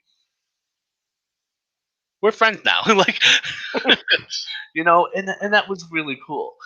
And for the third person, Mrs. Granger, obviously my relationship with her was the largest because I mean we had to interact for 5 years because my dumbass did not do homework the first year of high school. I'm amazed that I got out of high school on time. I graduated with I graduated with a 1.057 GPA. Damn. Yeah, I don't know how I got out of there because I just did a round of college here a couple of years ago here in Virginia, and I think my GPA was like 2.7 or 3.0. Yeah. So I mean, it was decent. Still wasn't great, but it also was because I was taking something very target specific to what I wanted to do. Yeah. So I think that lent itself to being able to be better, but not up there. Mm-hmm. Um, Well, I think school and college are two completely different worlds anyway. I mean, when Well, you're they are going now. through when you're going through school, it's a weird time in your life because you're still growing, and Yeah. and due to circumstances with my financial advisor, I didn't get to go to the college that I had gotten accepted to when I first got out of high school because I was actually going to go become a chef. And that whole thing fell through. My financial advisor didn't help me at all. She goes, "Yes, go find a loan." I'm like, "What?" Why do I picture you as the chef from the Muppet Babies? Accurate. But and it took me a couple more years, and I ended up going to ITT Tech, and I had like a 3.8 because I was grown up a little more. I wasn't worried about the social aspect of everything. I was focused, and I did great. Unfortunately, I didn't get to finish, but whatever. And but going back, Granger, I had the most intimate relationship with because we were together for 5 years. When I first joined chorus, I I was kind of held back a little bit and whatnot because I didn't do any singing in middle school, so I didn't really know what was going on anymore. Mm-hmm. And she also took to me. She's like, "You, I think you can go higher." I'm like, "What?" She's like, "Come over here to the piano." No. She's like, "Come here." So I had to stand in front of the piano in front of the entire class. Ninth grade. I haven't sang for 3 years. And she's like, "All right, you're gonna hit these notes." And she started going up, and she challenged me. She's like, "Nope, keep going. Nope, keep going. Nope, keep going." I'm like, "Stop! Like, I don't want to do this in front of people." Like, but she wasn't taking no for an answer. She's like, "This is what we're gonna do," and I'm so grateful that she did that because, you know, I found out that while I could do the bass notes, I was a tenor. Like, I had the range for a tenor, and I had at the time, I don't know if I do anymore, I had with work because she's like, why don't you come over after school sometimes and we'll work on it a little bit more. And I ended up having some pretty clear tenor notes, but I could still hold my own with baritones and basses if I needed to, which I thought was amazing. But that first interaction with her, like, because I was just trying to sit there. And no, she wasn't having that. She's like, "No." She's like, "I hear you. We're working with this." And, and we were together for 5 years of high school where she challenged me constantly. She's like, "All right, I want you to try this song. I think," she goes, "I think we can get you to sing this song." And there were some songs that were just ungodly hard to do, Yeah. and but she never gave up on me. She's Mhm. always like, no, we can do this. You got this. She's like, listen to the notes, do it again. And she always worked with me. And it was just such an experience because one of the things I don't think I would be, I know I would not be who I am today, and I would not have the relationship that I have with music to this day if it weren't for her and Mhm. what she put me through. And I say that like it was a negative thing, but she forced me to push myself, and she gave me something to aspire towards with her. Like, she's like, I think you might be a decent fit for octet. I really want you to work on your voice this year and try out for octet next year. And I did, and I made it, and I became really great friends with um this one girl from school, Kat. She was a year, 2 years, 1 year. I think she was 1 year above me. Yeah, 1 year above me. And we became we became really close friends. And like, her and I, almost every day after school, would go to Mrs. Granger's room, and we'd sing until Mrs. Granger's like, "All right, we gotta go. It's like 3:45. Get out of here." Like, and it was great. Her and I pushed each other, and we supported each other, and she became one of my closest friends in school, in high school. Mhm. And the experiences that I had with stage fright, with standing and singing by myself in front of 400 people in that theater, or, auditorium. Mhm. Thank God for those lights that I could only see like the first 4 rows. I don't. I'm pretty sure otherwise I'd have pissed myself. But it was great. It was amazing, and it was she. I'll never not be grateful for her and what she did for me. I mean, Um, I'm so much more able. Like, I wouldn't be able to do this right now if it weren't for her. Guaranteed. really, I was that introverted at that point. you brought up something that I had never really made a distinction between, like a differential. Are there songs that you enjoy listening to for the sake of listening to them versus songs that you have a relationship with? Because, we're talking about connecting deeply to music, and we're talking about, different people going to see the same person for different reasons.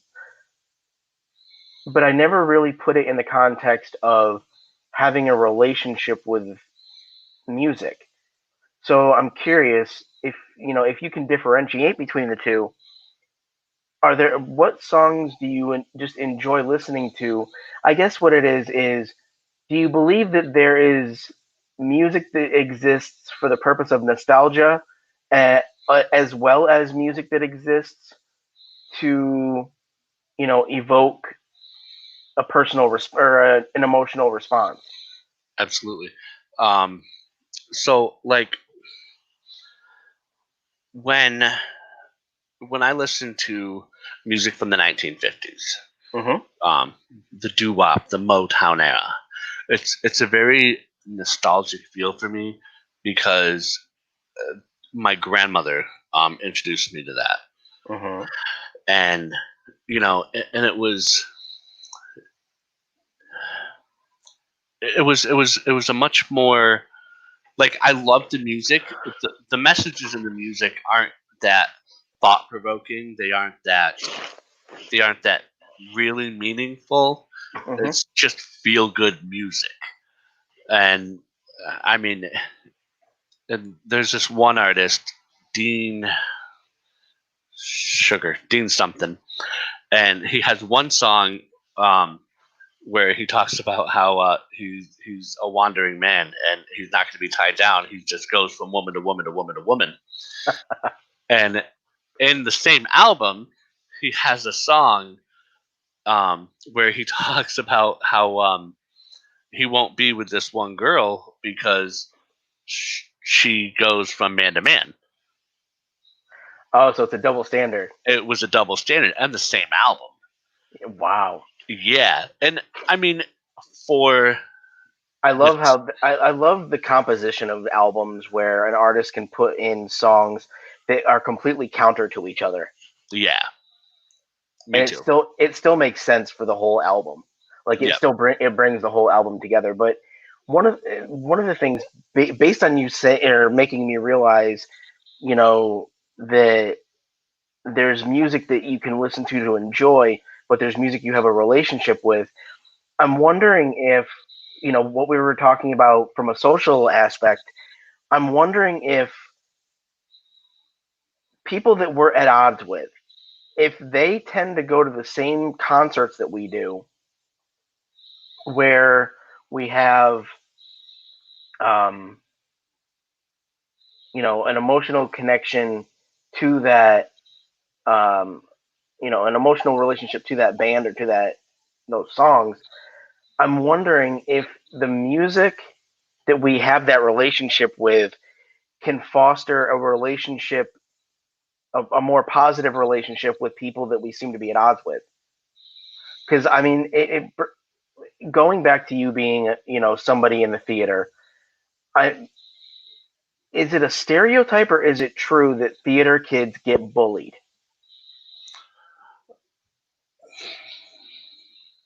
yes, Okay, so it's both. it's a little bit of both.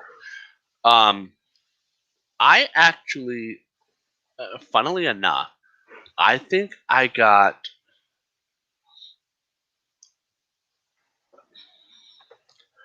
during high school.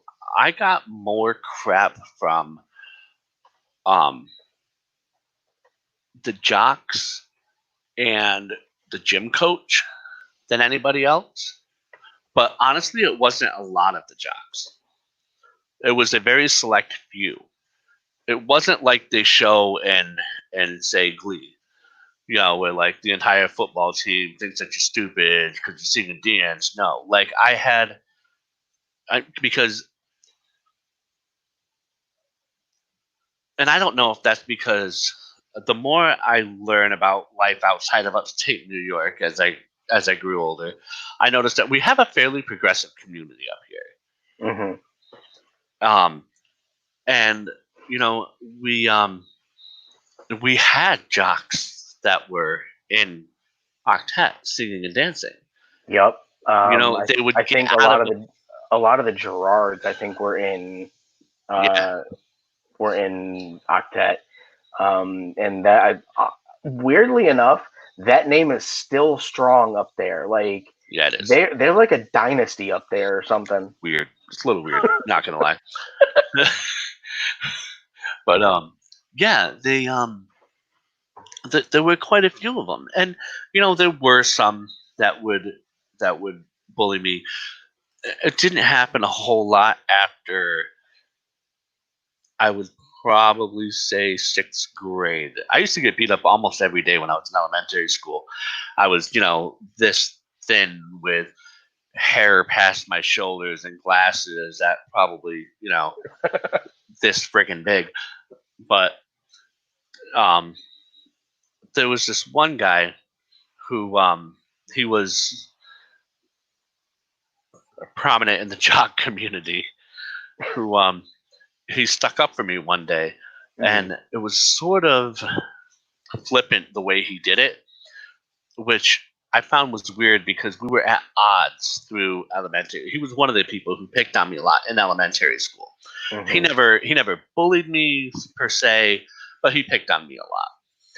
And it was one of the first few days of sixth grade, and he came up because someone was pulling my hair and saying, "Oh, you must be gay. You have long hair." Is that why you shaved your head? I wish. No, I would. To this day, if I could grow hair, it'd be down my back. Um, no, and we so I was getting my hair was getting pulled, and I took my bag off, and I got ready. I'm like, I'm used to this. Let's get it done and over with. And he came up, and of course he was huge. I mean, he was easily. almost a foot taller than me. And he comes up, taps the other guy on the shoulder, and he goes, "I wouldn't do that." He goes, "What?" And he goes, "Trust me, I've seen him in action. You don't want to go after that." And he walked away. And so the kid just kind of like went, "What?" And he left. So throughout middle school, when he was one of the toughest kids at the time. Hell, he probably still is. The dude's a freaking beast. Um, you know, and he and I didn't like each other, but he was also in chorus with me back in the day. He stuck up for me, and that just it just happened. And then in middle school, I didn't really experience much of it, but I also wasn't in the Glee Club. Mm-hmm. And then when I started in octet and chorus and whatnot in high school, one of the gym teachers, I think in an effort to shame me into doing more in gym because I just didn't care about gym class, he started calling me Broadway boy. And I just took to it. I'm like, yep, that's me. So weirdly enough, there were a couple of select teachers in high school that bullied me worse than the actual students when it came to music and theater. Now, See, that's a different dynamic. I mean, I'll it's weird. I'll circle back to this because it relates to what you're talking about, but you don't expect that. Like, I mean, No. you see it in cinema, like Right. where teachers are kind of assholes. But wow, like what happened there? Right. And it became almost like a drive to prove to him that I didn't care what he said. I was who I was, and that was it. But yeah, he actually, because he tried giving me crap because I have asthma. Mm-hmm. So, and although I'm fat now, I wasn't then, and I could run, I just didn't, and I used my asthma as an excuse, and he knew that. Yeah. He knew that I used it as an excuse because he saw me in track and field the year before. Oh. Yeah. So, ninth grade came around, and he was kind of harsh to me. And then 10th grade, well, my second ninth grade, when I joined Octet, he started calling me Broadway boy. He's like, "You can do that every other day for 45 minutes." He goes, "There's no reason you can't do this, Broadway boy. Let's go." And that became his nickname for me. And he did. He used it in a way to try to shame me into doing what he wanted me to do, the more manly thing than singing and dancing on stage. And there were a few people in high school who did the same thing, like students and whatnot. But mostly I got picked on for my long hair and for the stupid shit I did. I mean, I came to school with Christmas garland wrapped around my shoes from like the day after Thanksgiving until New Year's. Why did I never see that side of you? I don't remember any of that. I just remember when I met you, you had a mullet. It was not a mullet. It was a It was mullet not a mullet. in every sense of the word. That thing on your head was a mullet. It was definitely not a mullet.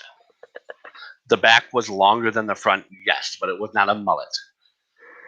You were our high school version of Joe Dirt.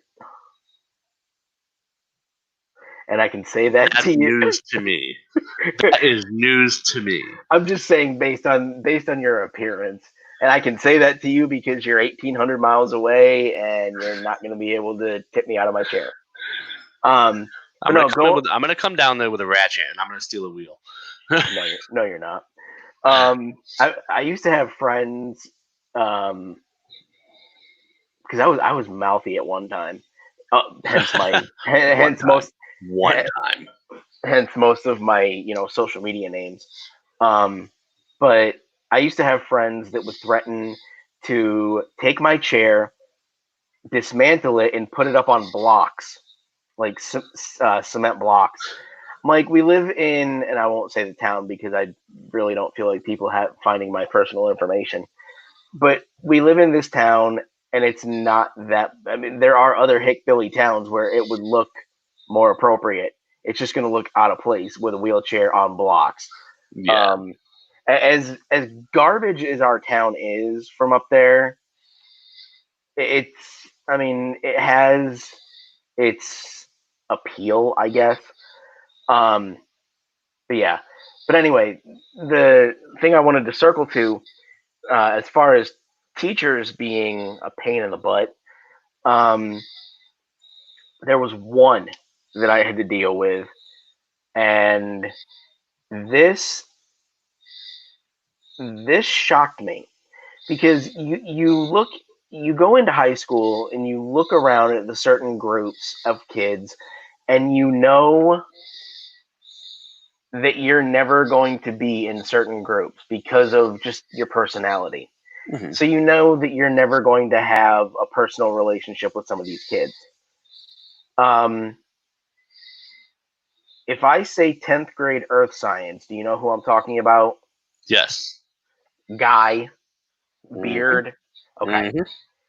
Mhm. Now you know that with me, my sense of humor toward myself generally has no limits.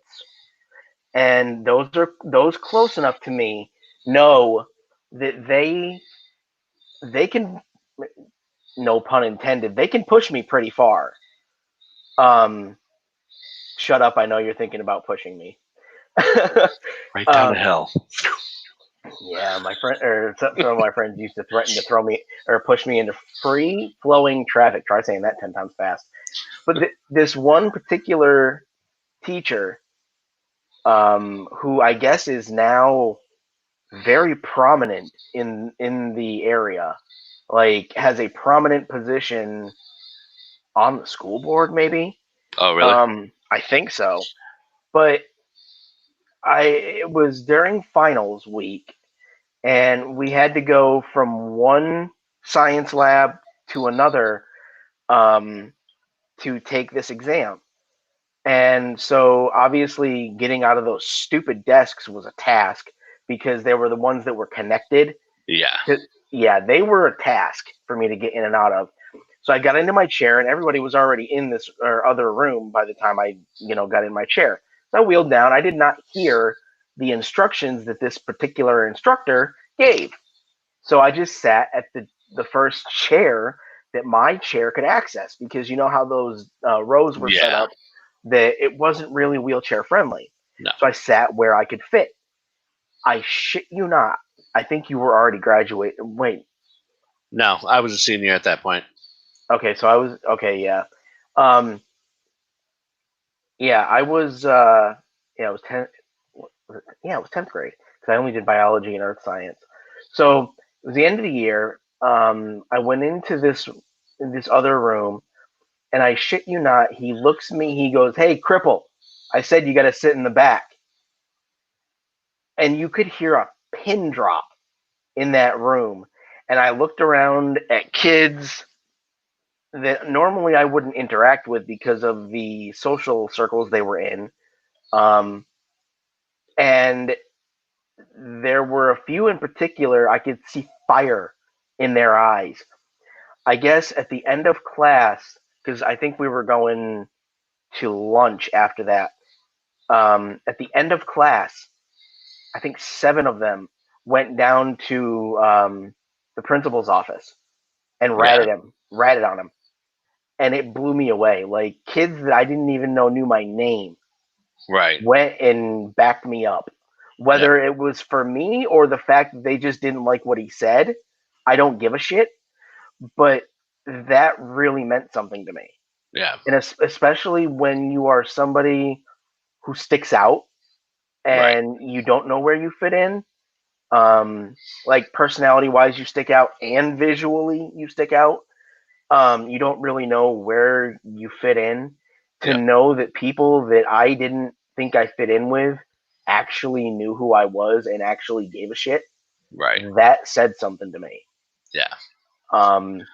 But yeah, as far as teachers bullying, that blows my mind. I mean, yes, that one instance happened with me, but as far as your experience with it, that blows my mind. Yeah. There were two teachers who were like that with me. And, you know, I don't know, it didn't do any lasting damage to me, so to speak, because I just didn't give a shit. Yeah. I was like, yeah, okay, fine. Call me Broadway boy. I don't care. Pick on me. Whatever. And then, you know, when I liked the activities that were happening in gym, I would give it my all. I'd go, hell yeah, I'll play Ultimate Frisbee. Watch this. You know, and it was great. But one of the things I was going to say, I had a jock who because of my hearing problems, he teased me from day one, as soon as he heard about it. Because at the time I wore hearing aids, which I still, you never saw me with hearing aids. I was gonna say I don't recall that because I used to get beat up almost every single day for being hard of hearing and for having hearing aids. And I still have. There are two reasons why I don't wear them anymore. One, I kind of had this mental block that, you know, I'm calling negative attention to myself when I'm wearing my hearing aids, and it bothers me because it just my elementary years of being called ears by people, and literally getting the shit kicked out of me sucked, and it just like, you know, whatever. So to this day I don't wear them. Second reason, I don't want to hear what you guys hear. Everything makes a fucking noise, and it's ridiculous. I don't understand how you guys do it. TVs make a humming sound when you turn them on. How do you not hear that? How do you block? I can't block it out. I wore my hearing aids, I want to say about 2 years ago. I got a new pair because I had to go for work because the place I was working at did a hearing test. They're like, you have really bad hearing. I'm like, I know. They're like, you need to go get hearing aids. I'm like, no. They're like, yes, you do. I'm like, fuck. So I had to go through the whole exam, get hearing aids, and I put them in, and I lasted about 10 minutes. I'm like, no, I can't do it. I turned my television on, and I could literally just hear. I'm like, what the fuck? How do you guys deal with that? Crazy. But I totally digress from that. So this one kid, he always called me ears, and he bullied me pretty consistently from like 5th grade on. Even in Little League, like he was a pitcher, and he would try to hit me with the ball. He hated me, and I ran into him, I want to say about 10 years ago or so, at a bar up here, and he goes, oh my god, I haven't seen you in forever. How you doing? And this is a guy who had teased me relentlessly for like 6-7 years. Maybe. I know we're on a live stream, and I don't necessarily like calling people out, but do I know this person? Probably not. Oh, okay. I don't believe so. Okay. He was a redhead. He was in my. Because he's a redhead, I don't know him. No. I'm just trying to give clues without saying his name. He was. I was gonna say because I had a redhead in my class. I never had a problem with him, but he was that arrogant kind of person because he was a football player. But I never had any problems with him. But no, I don't. Well, recall. he was in the class of 2000. So he was in my original grade. So you wouldn't have known him. I was gonna say, yeah, the class of 2000 graduated at the end of my freshman year. Right. Yeah. Yeah. That's where I was supposed to graduate. But I ran into him, I want to say about 10 years ago at a bar, and he's like, oh my god, Sky, how you been? La da da. And we talked a little bit. He's like, are you still doing anything with music? I'm like, no. I'm like, I got kids, I've got work. That's pretty much all I do now. And he goes, man, let me tell you what. He goes, I know I gave you a lot of shit in school. He goes, But I envied the fact that you were able to get up on that stage and sing and dance. He goes, and you were good, man. You were really good. And we talked and we shared a beer and we talked. I mean, these were. I had friends in every social circle. I was that outcast who didn't really fit in anywhere as well, Hmm. and and I got teased and bullied horribly. But he came back and he's like, man, I really envy you. I wish you'd have kept that up because you were awesome. You were great at it, and it just completely blew my mind. Yeah. I mean, two people with literally nothing in common, with a um a mutual hatred of each other. You know, t- 10 years later, we're able to stand there, talk, have a beer, and share experiences over, once again, music.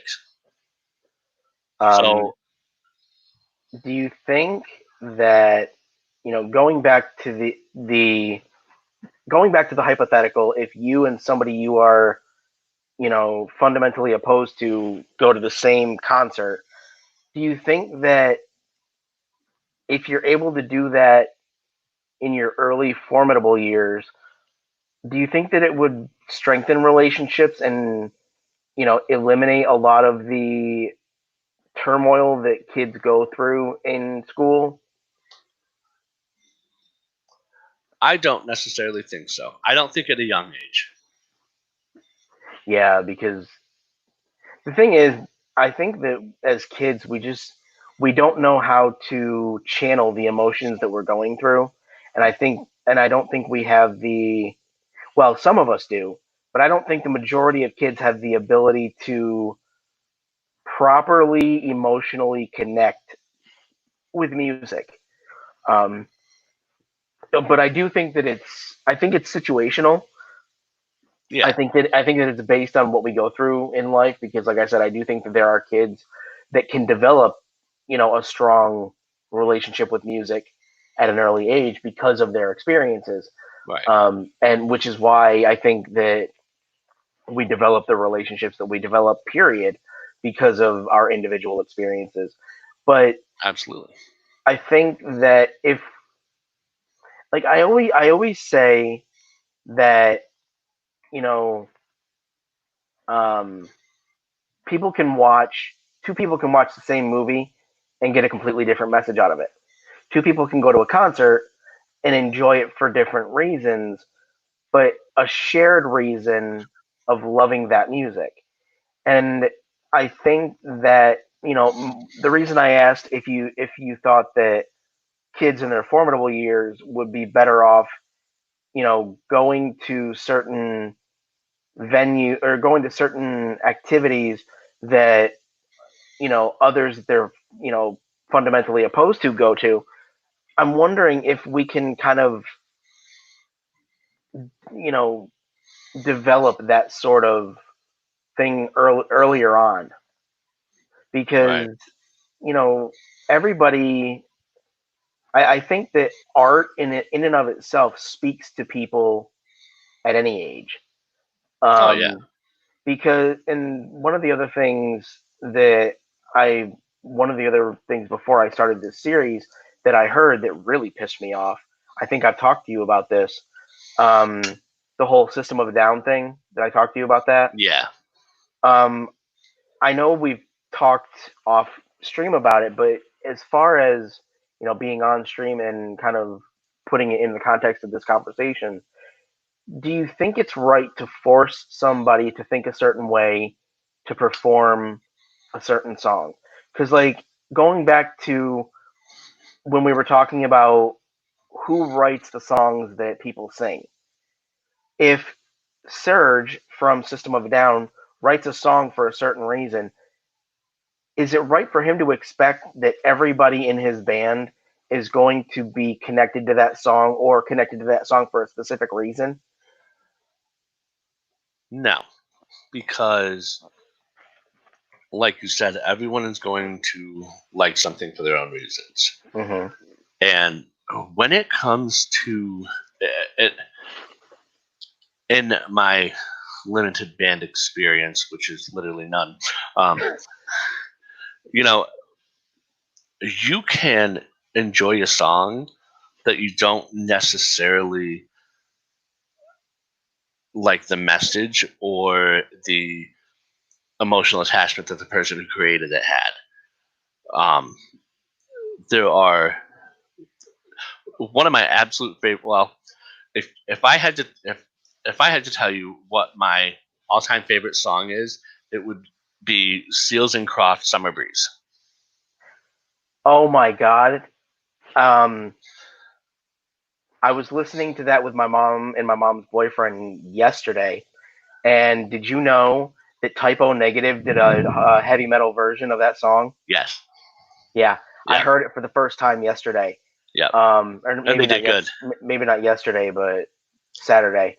But yeah, And you know, and I love that song. It's literally my favorite song in the world. mm-hmm. It's so nice, so flowing, and it paints such a nice picture. But I have a very close friend of mine who's like, "Oh, so you're that kind of guy?"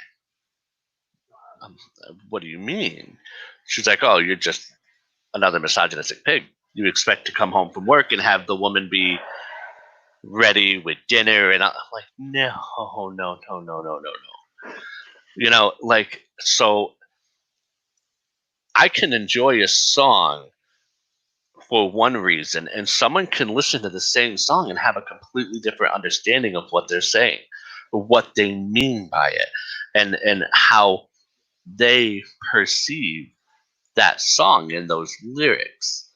Do you remember a couple years ago, or maybe it was last year, the controversy over that Christmas song, "Baby It's Cold Outside"? Yeah. My understanding of the reason that song exists and the reason it's written the way it is, it talks about a girl who wants to stay with this guy, but she knows that she will get in trouble with her parents if she does. So what she Because at the does, time, society did not right? So what she agree with does that. is she willfully, let me put that out there, she willfully has too much to drink and or or something of that nature, just so that she won't be capable of driving home. She Right. wants to spend the night with this guy, so she said, "You know what? I shouldn't stay, but it I should in the same sense. I know I'm going to get in trouble if I stay, but I'm not in any shape to go home." Right. And there are multiple interpretations of that because some look at it as a date rape style entrapment. And had that song been made in today's society, I could Oh, understand that. it would have gotten obliterated. Right. But you are, and you have to take things into consideration. I mean, back then, the message that was coming across was, she was being coy, she was being playful. Oh, I shouldn't stay, and yeah, you should come here. Uh, but what about this? Oh, don't worry about that. I got you there. Oh, but what about this? Oh, I got you there. So and it wasn't as it wasn't at all malicious as the way it got brought into play in last year, the year before, where they tried to vilify the entire song. Like, and that ties back into what I mean by you can't just take out everything that you find offensive. We cannot de-trigger everything from the world just in case somebody gets upset. You know, uh, and that was the same thing with the song "Summer Breeze." Um, I absolutely love the song. Absolutely love the song. It's my all-time favorite song, and I don't think that means that I'm this misogynistic pig who thinks that my woman should be sitting at home when I'm at work, and when I come home, she should be waiting for me at the screen door with love and a pie. Like, that's not my interpretation of it. But someone who is very uh proud and loudly feminist takes that song in a completely different light, and it takes it in a light I don't believe was intended. For one, I mean, I believe it was a genuine love song saying, I can't imagine my life being any more perfect than the way it is right now, and he's just talking about his life, and instead she took it as I actually just had to look up the lyrics because I mean I know the lyrics, but I never really paid attention to them, I suppose. yeah, But I just looked up the lyrics, and it sounds like it's just him interpreting the scene that he's seeing. Like right, it's not him saying, "I expect you to do A, B, and C." It's like I'm seeing these things, and it's something that I appreciate and makes me happy. exactly. Like, and I mean the lyrics right here. And I come home from a hard day's work, and you're waiting there, not a care in the world. See a smile awaiting in the kitchen, food cooking, and the plates for two. Feel the arms that reach out to hold me in the evening when the day is through. Yeah. And See he's that just to showing me, his appreciation for what yeah, she has done. because the way that's written, it comes across to me as she's doing this of her own free will, Right, and because she appreciates him as much as he appreciates her. right, Because they say that, or actually when we were growing up, it was, relationships are 50-50, but it's now morphed into you got to give 100% or 100% of yourself to that relationship, on both fronts. You've got, or right. the two people in the relationship. I got to be careful using gendered language, but Yeah, the two people in the relationship need to give 100% of themselves to make the relationship work. Now, that doesn't, you have to give 100% of part of yourself, because you have to remain an individual to be able to be happy in that relationship. Because if you're giving 100% of yourself to that person, like literally 100% of yourself, and you're completely disregarding what makes you you, that person's going to fall out of love with you. That person's going to fall out of love with the person they fell in love with. which is actually what happened in my first marriage. Not How even did gonna I? lie. I've been divorced, and we and I'm gonna retie this all in with music because it fits so perfectly. Um, we met in high school, and Mm-hmm. we fell in love, and we got married, we had kids, and we grew into different people. We evolved into different people, and trying to give yourself fully into a relationship does change you. And she didn't like who I became, and I didn't like who she became. And that's the same way it is with our English language. That's the same way it is with music. And like Linkin Park, or if you want to go back further, Deep Purple. If you want to go back further, the Beatles. Look at their music. It evolves. It evolves with them to suit their needs. Now, some people, some bands have the resilience to re envision themselves and find their place in this evolution, and some can't. The Beatles, they did it for a very long time. Well, comparatively, in a very long time. Right. And their music evolved. And then it hit this culmination point where they said, you know what, I think this is it, guys. We all have different ways we want to go. It's time to go. And then you have bands like Deep Purple, who I swear to God, no two albums of Deep Purple sound anything like the other. Mm-hmm. Like, you would not know that that was Deep Purple if you did not know that it was Deep Purple. And they held together. Same with Linkin Park. Their music evolved, but the band evolved with it, and some of the fans evolved with it. Or did And their music evolve because they evolved? well, I think that's just a chicken and egg question at that point. How do you Both. say which one was? I don't You know, know but what I both mean? both both taste good. Agreed. But and I do, and I think that you know evolution of the English language, evolution of music as a whole, and then as a group is so key to where we're going and how we can connect with other people. If we keep going socially, where in the direction we're going, collectively as a people, where are we if conversation doesn't exist? Wally. I haven't seen that movie in so long. It's gonna be a bunch of fat people and motorized chairs sipping on joke cola with screens in front of their faces, never actually interacting with people. Oh my god, I do remember that. I was thinking, I was thinking very, specific, at one time, very specifically toward the political aspect of it, and a lot of my friends reference Idiocracy. I need to watch that. I've seen parts of it, and it makes me want to have Terry Crews as president. Because Terry Crews is the president in that movie, and I want to see it, and I want him to be president. And that's another thing.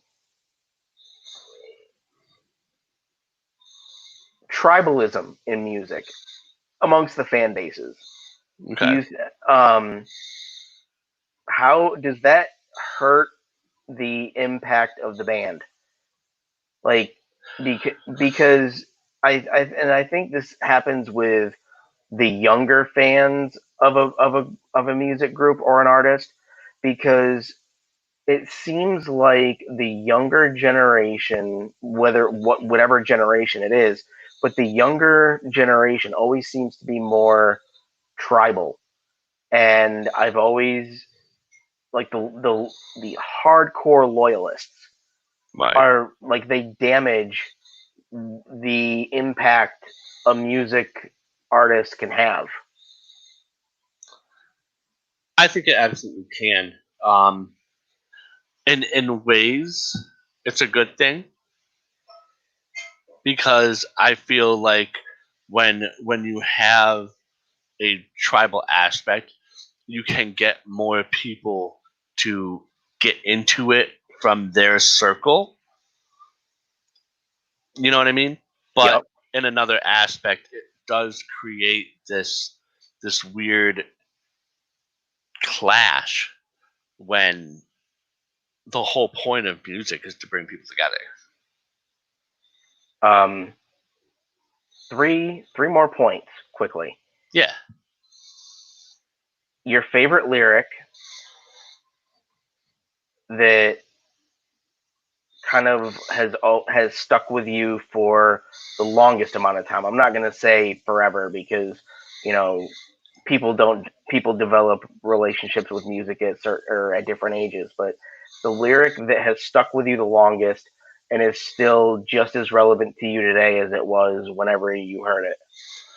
The Doors. People are strange. People are Yeah. strange when you're a stranger. Faces look ugly when you're alone. Women seem wicked when you're unwanted. Streets are up even when you're down. That I related to that when I first heard it back in like 7th or 8th grade, and it still has just as much meaning in the world and in my life as it does now, because and it's one of those things. Again, because it kind of personifies what it means by the need to get together. Like, people are strange when you're a stranger. Faces do look ugly when you're alone. Get out there, interact, learn, grow, discuss. Without ever doing that, people are going to be strange. People are going to be ugly. People are going to be wicked. Favorite, kind of two-part. Favorite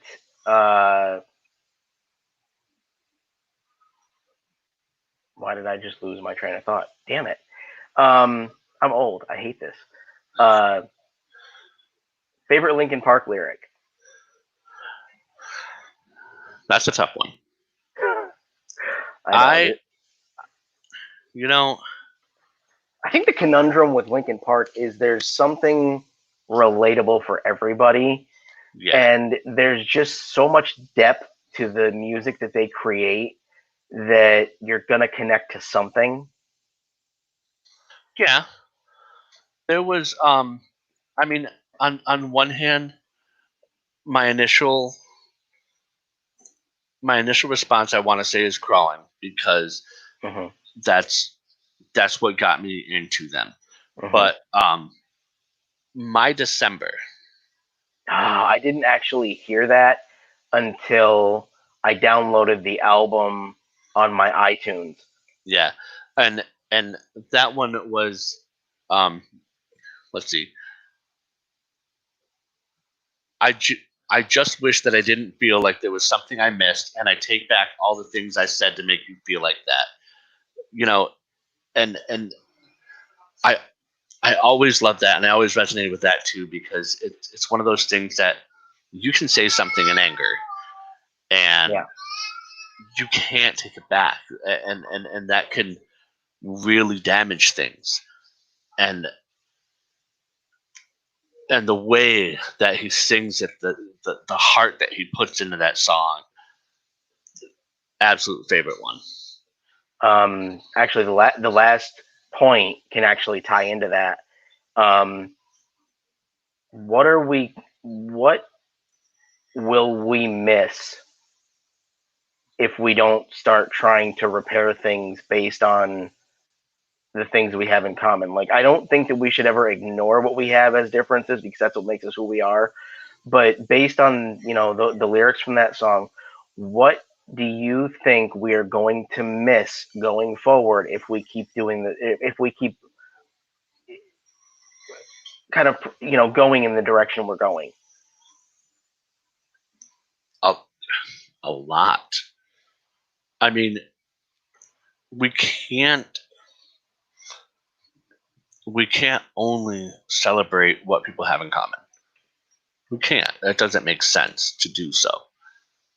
We have to be able to talk about the differences and acknowledge what everyone else who you interact with is going to go through different things at different times of their lives. Um,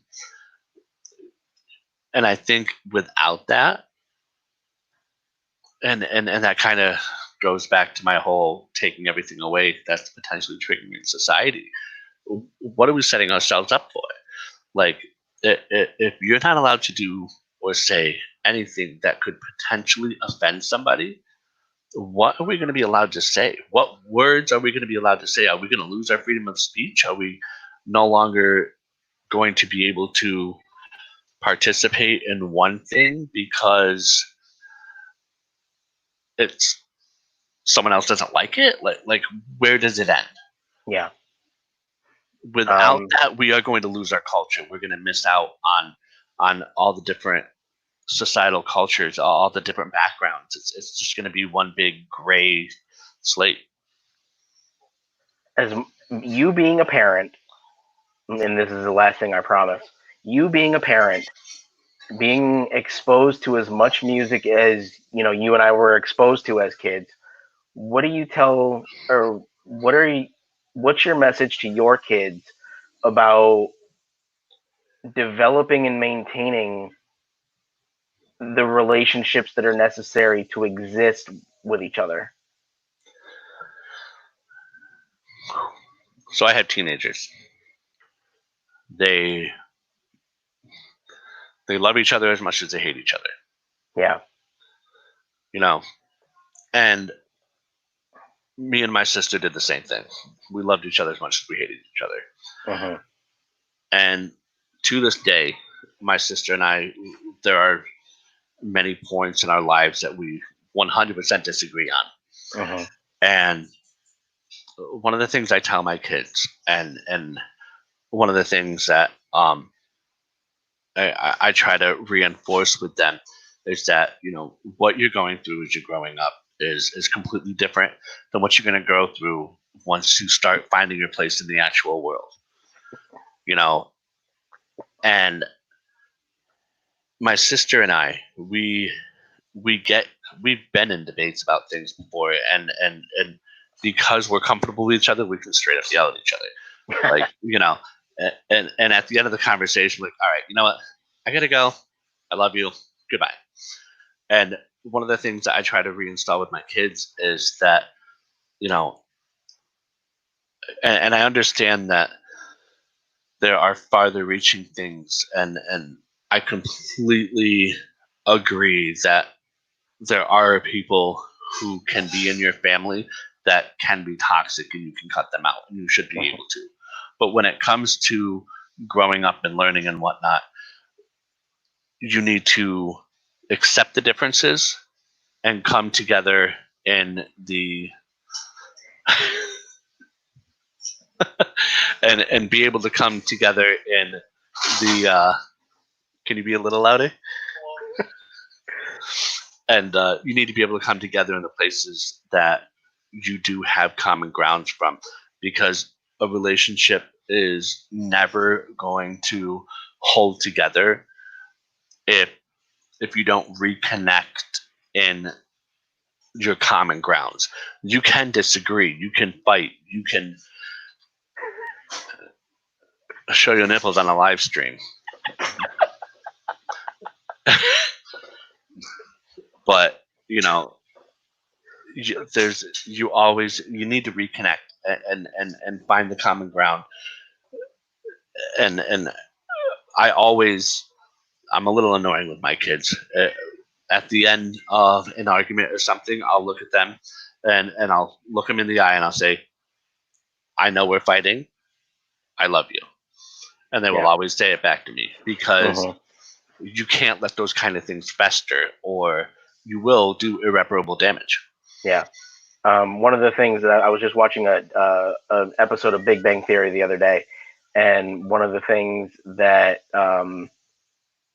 was said in relation to Sheldon and Amy. I don't know if you watched the show, but one of the things that was said to Sheldon in regard to his relationship with Amy is to never go to bed mad at each other. Right. And I think we need to kind of look at it from that perspective. Don't walk away from each other mad. Put in the time, put in the effort. Whether you're in a romantic relationship or platonic, put in the effort to maintain that relationship. Right. Needing space is one thing, but you can't let it fester. Yeah, because that relationship that could be very beneficial to you could end up toxic if you don't put in the effort. Yep. And that's where you don't want it to lead. Absolutely. Well, this was fun. It went a lot longer than most of my episodes, which it surprised me. But in the grander scheme of things, you and I have great conversations, so it doesn't surprise me. Right. I think that we have the potential of being able to do this regularly, you and I, because I think we flow together well. Yeah. Just don't collectively call us Aunt Flo. That's all I ask. Uncle's Flo? I'm not touching that one. No, I'll get. But yeah, this was fun.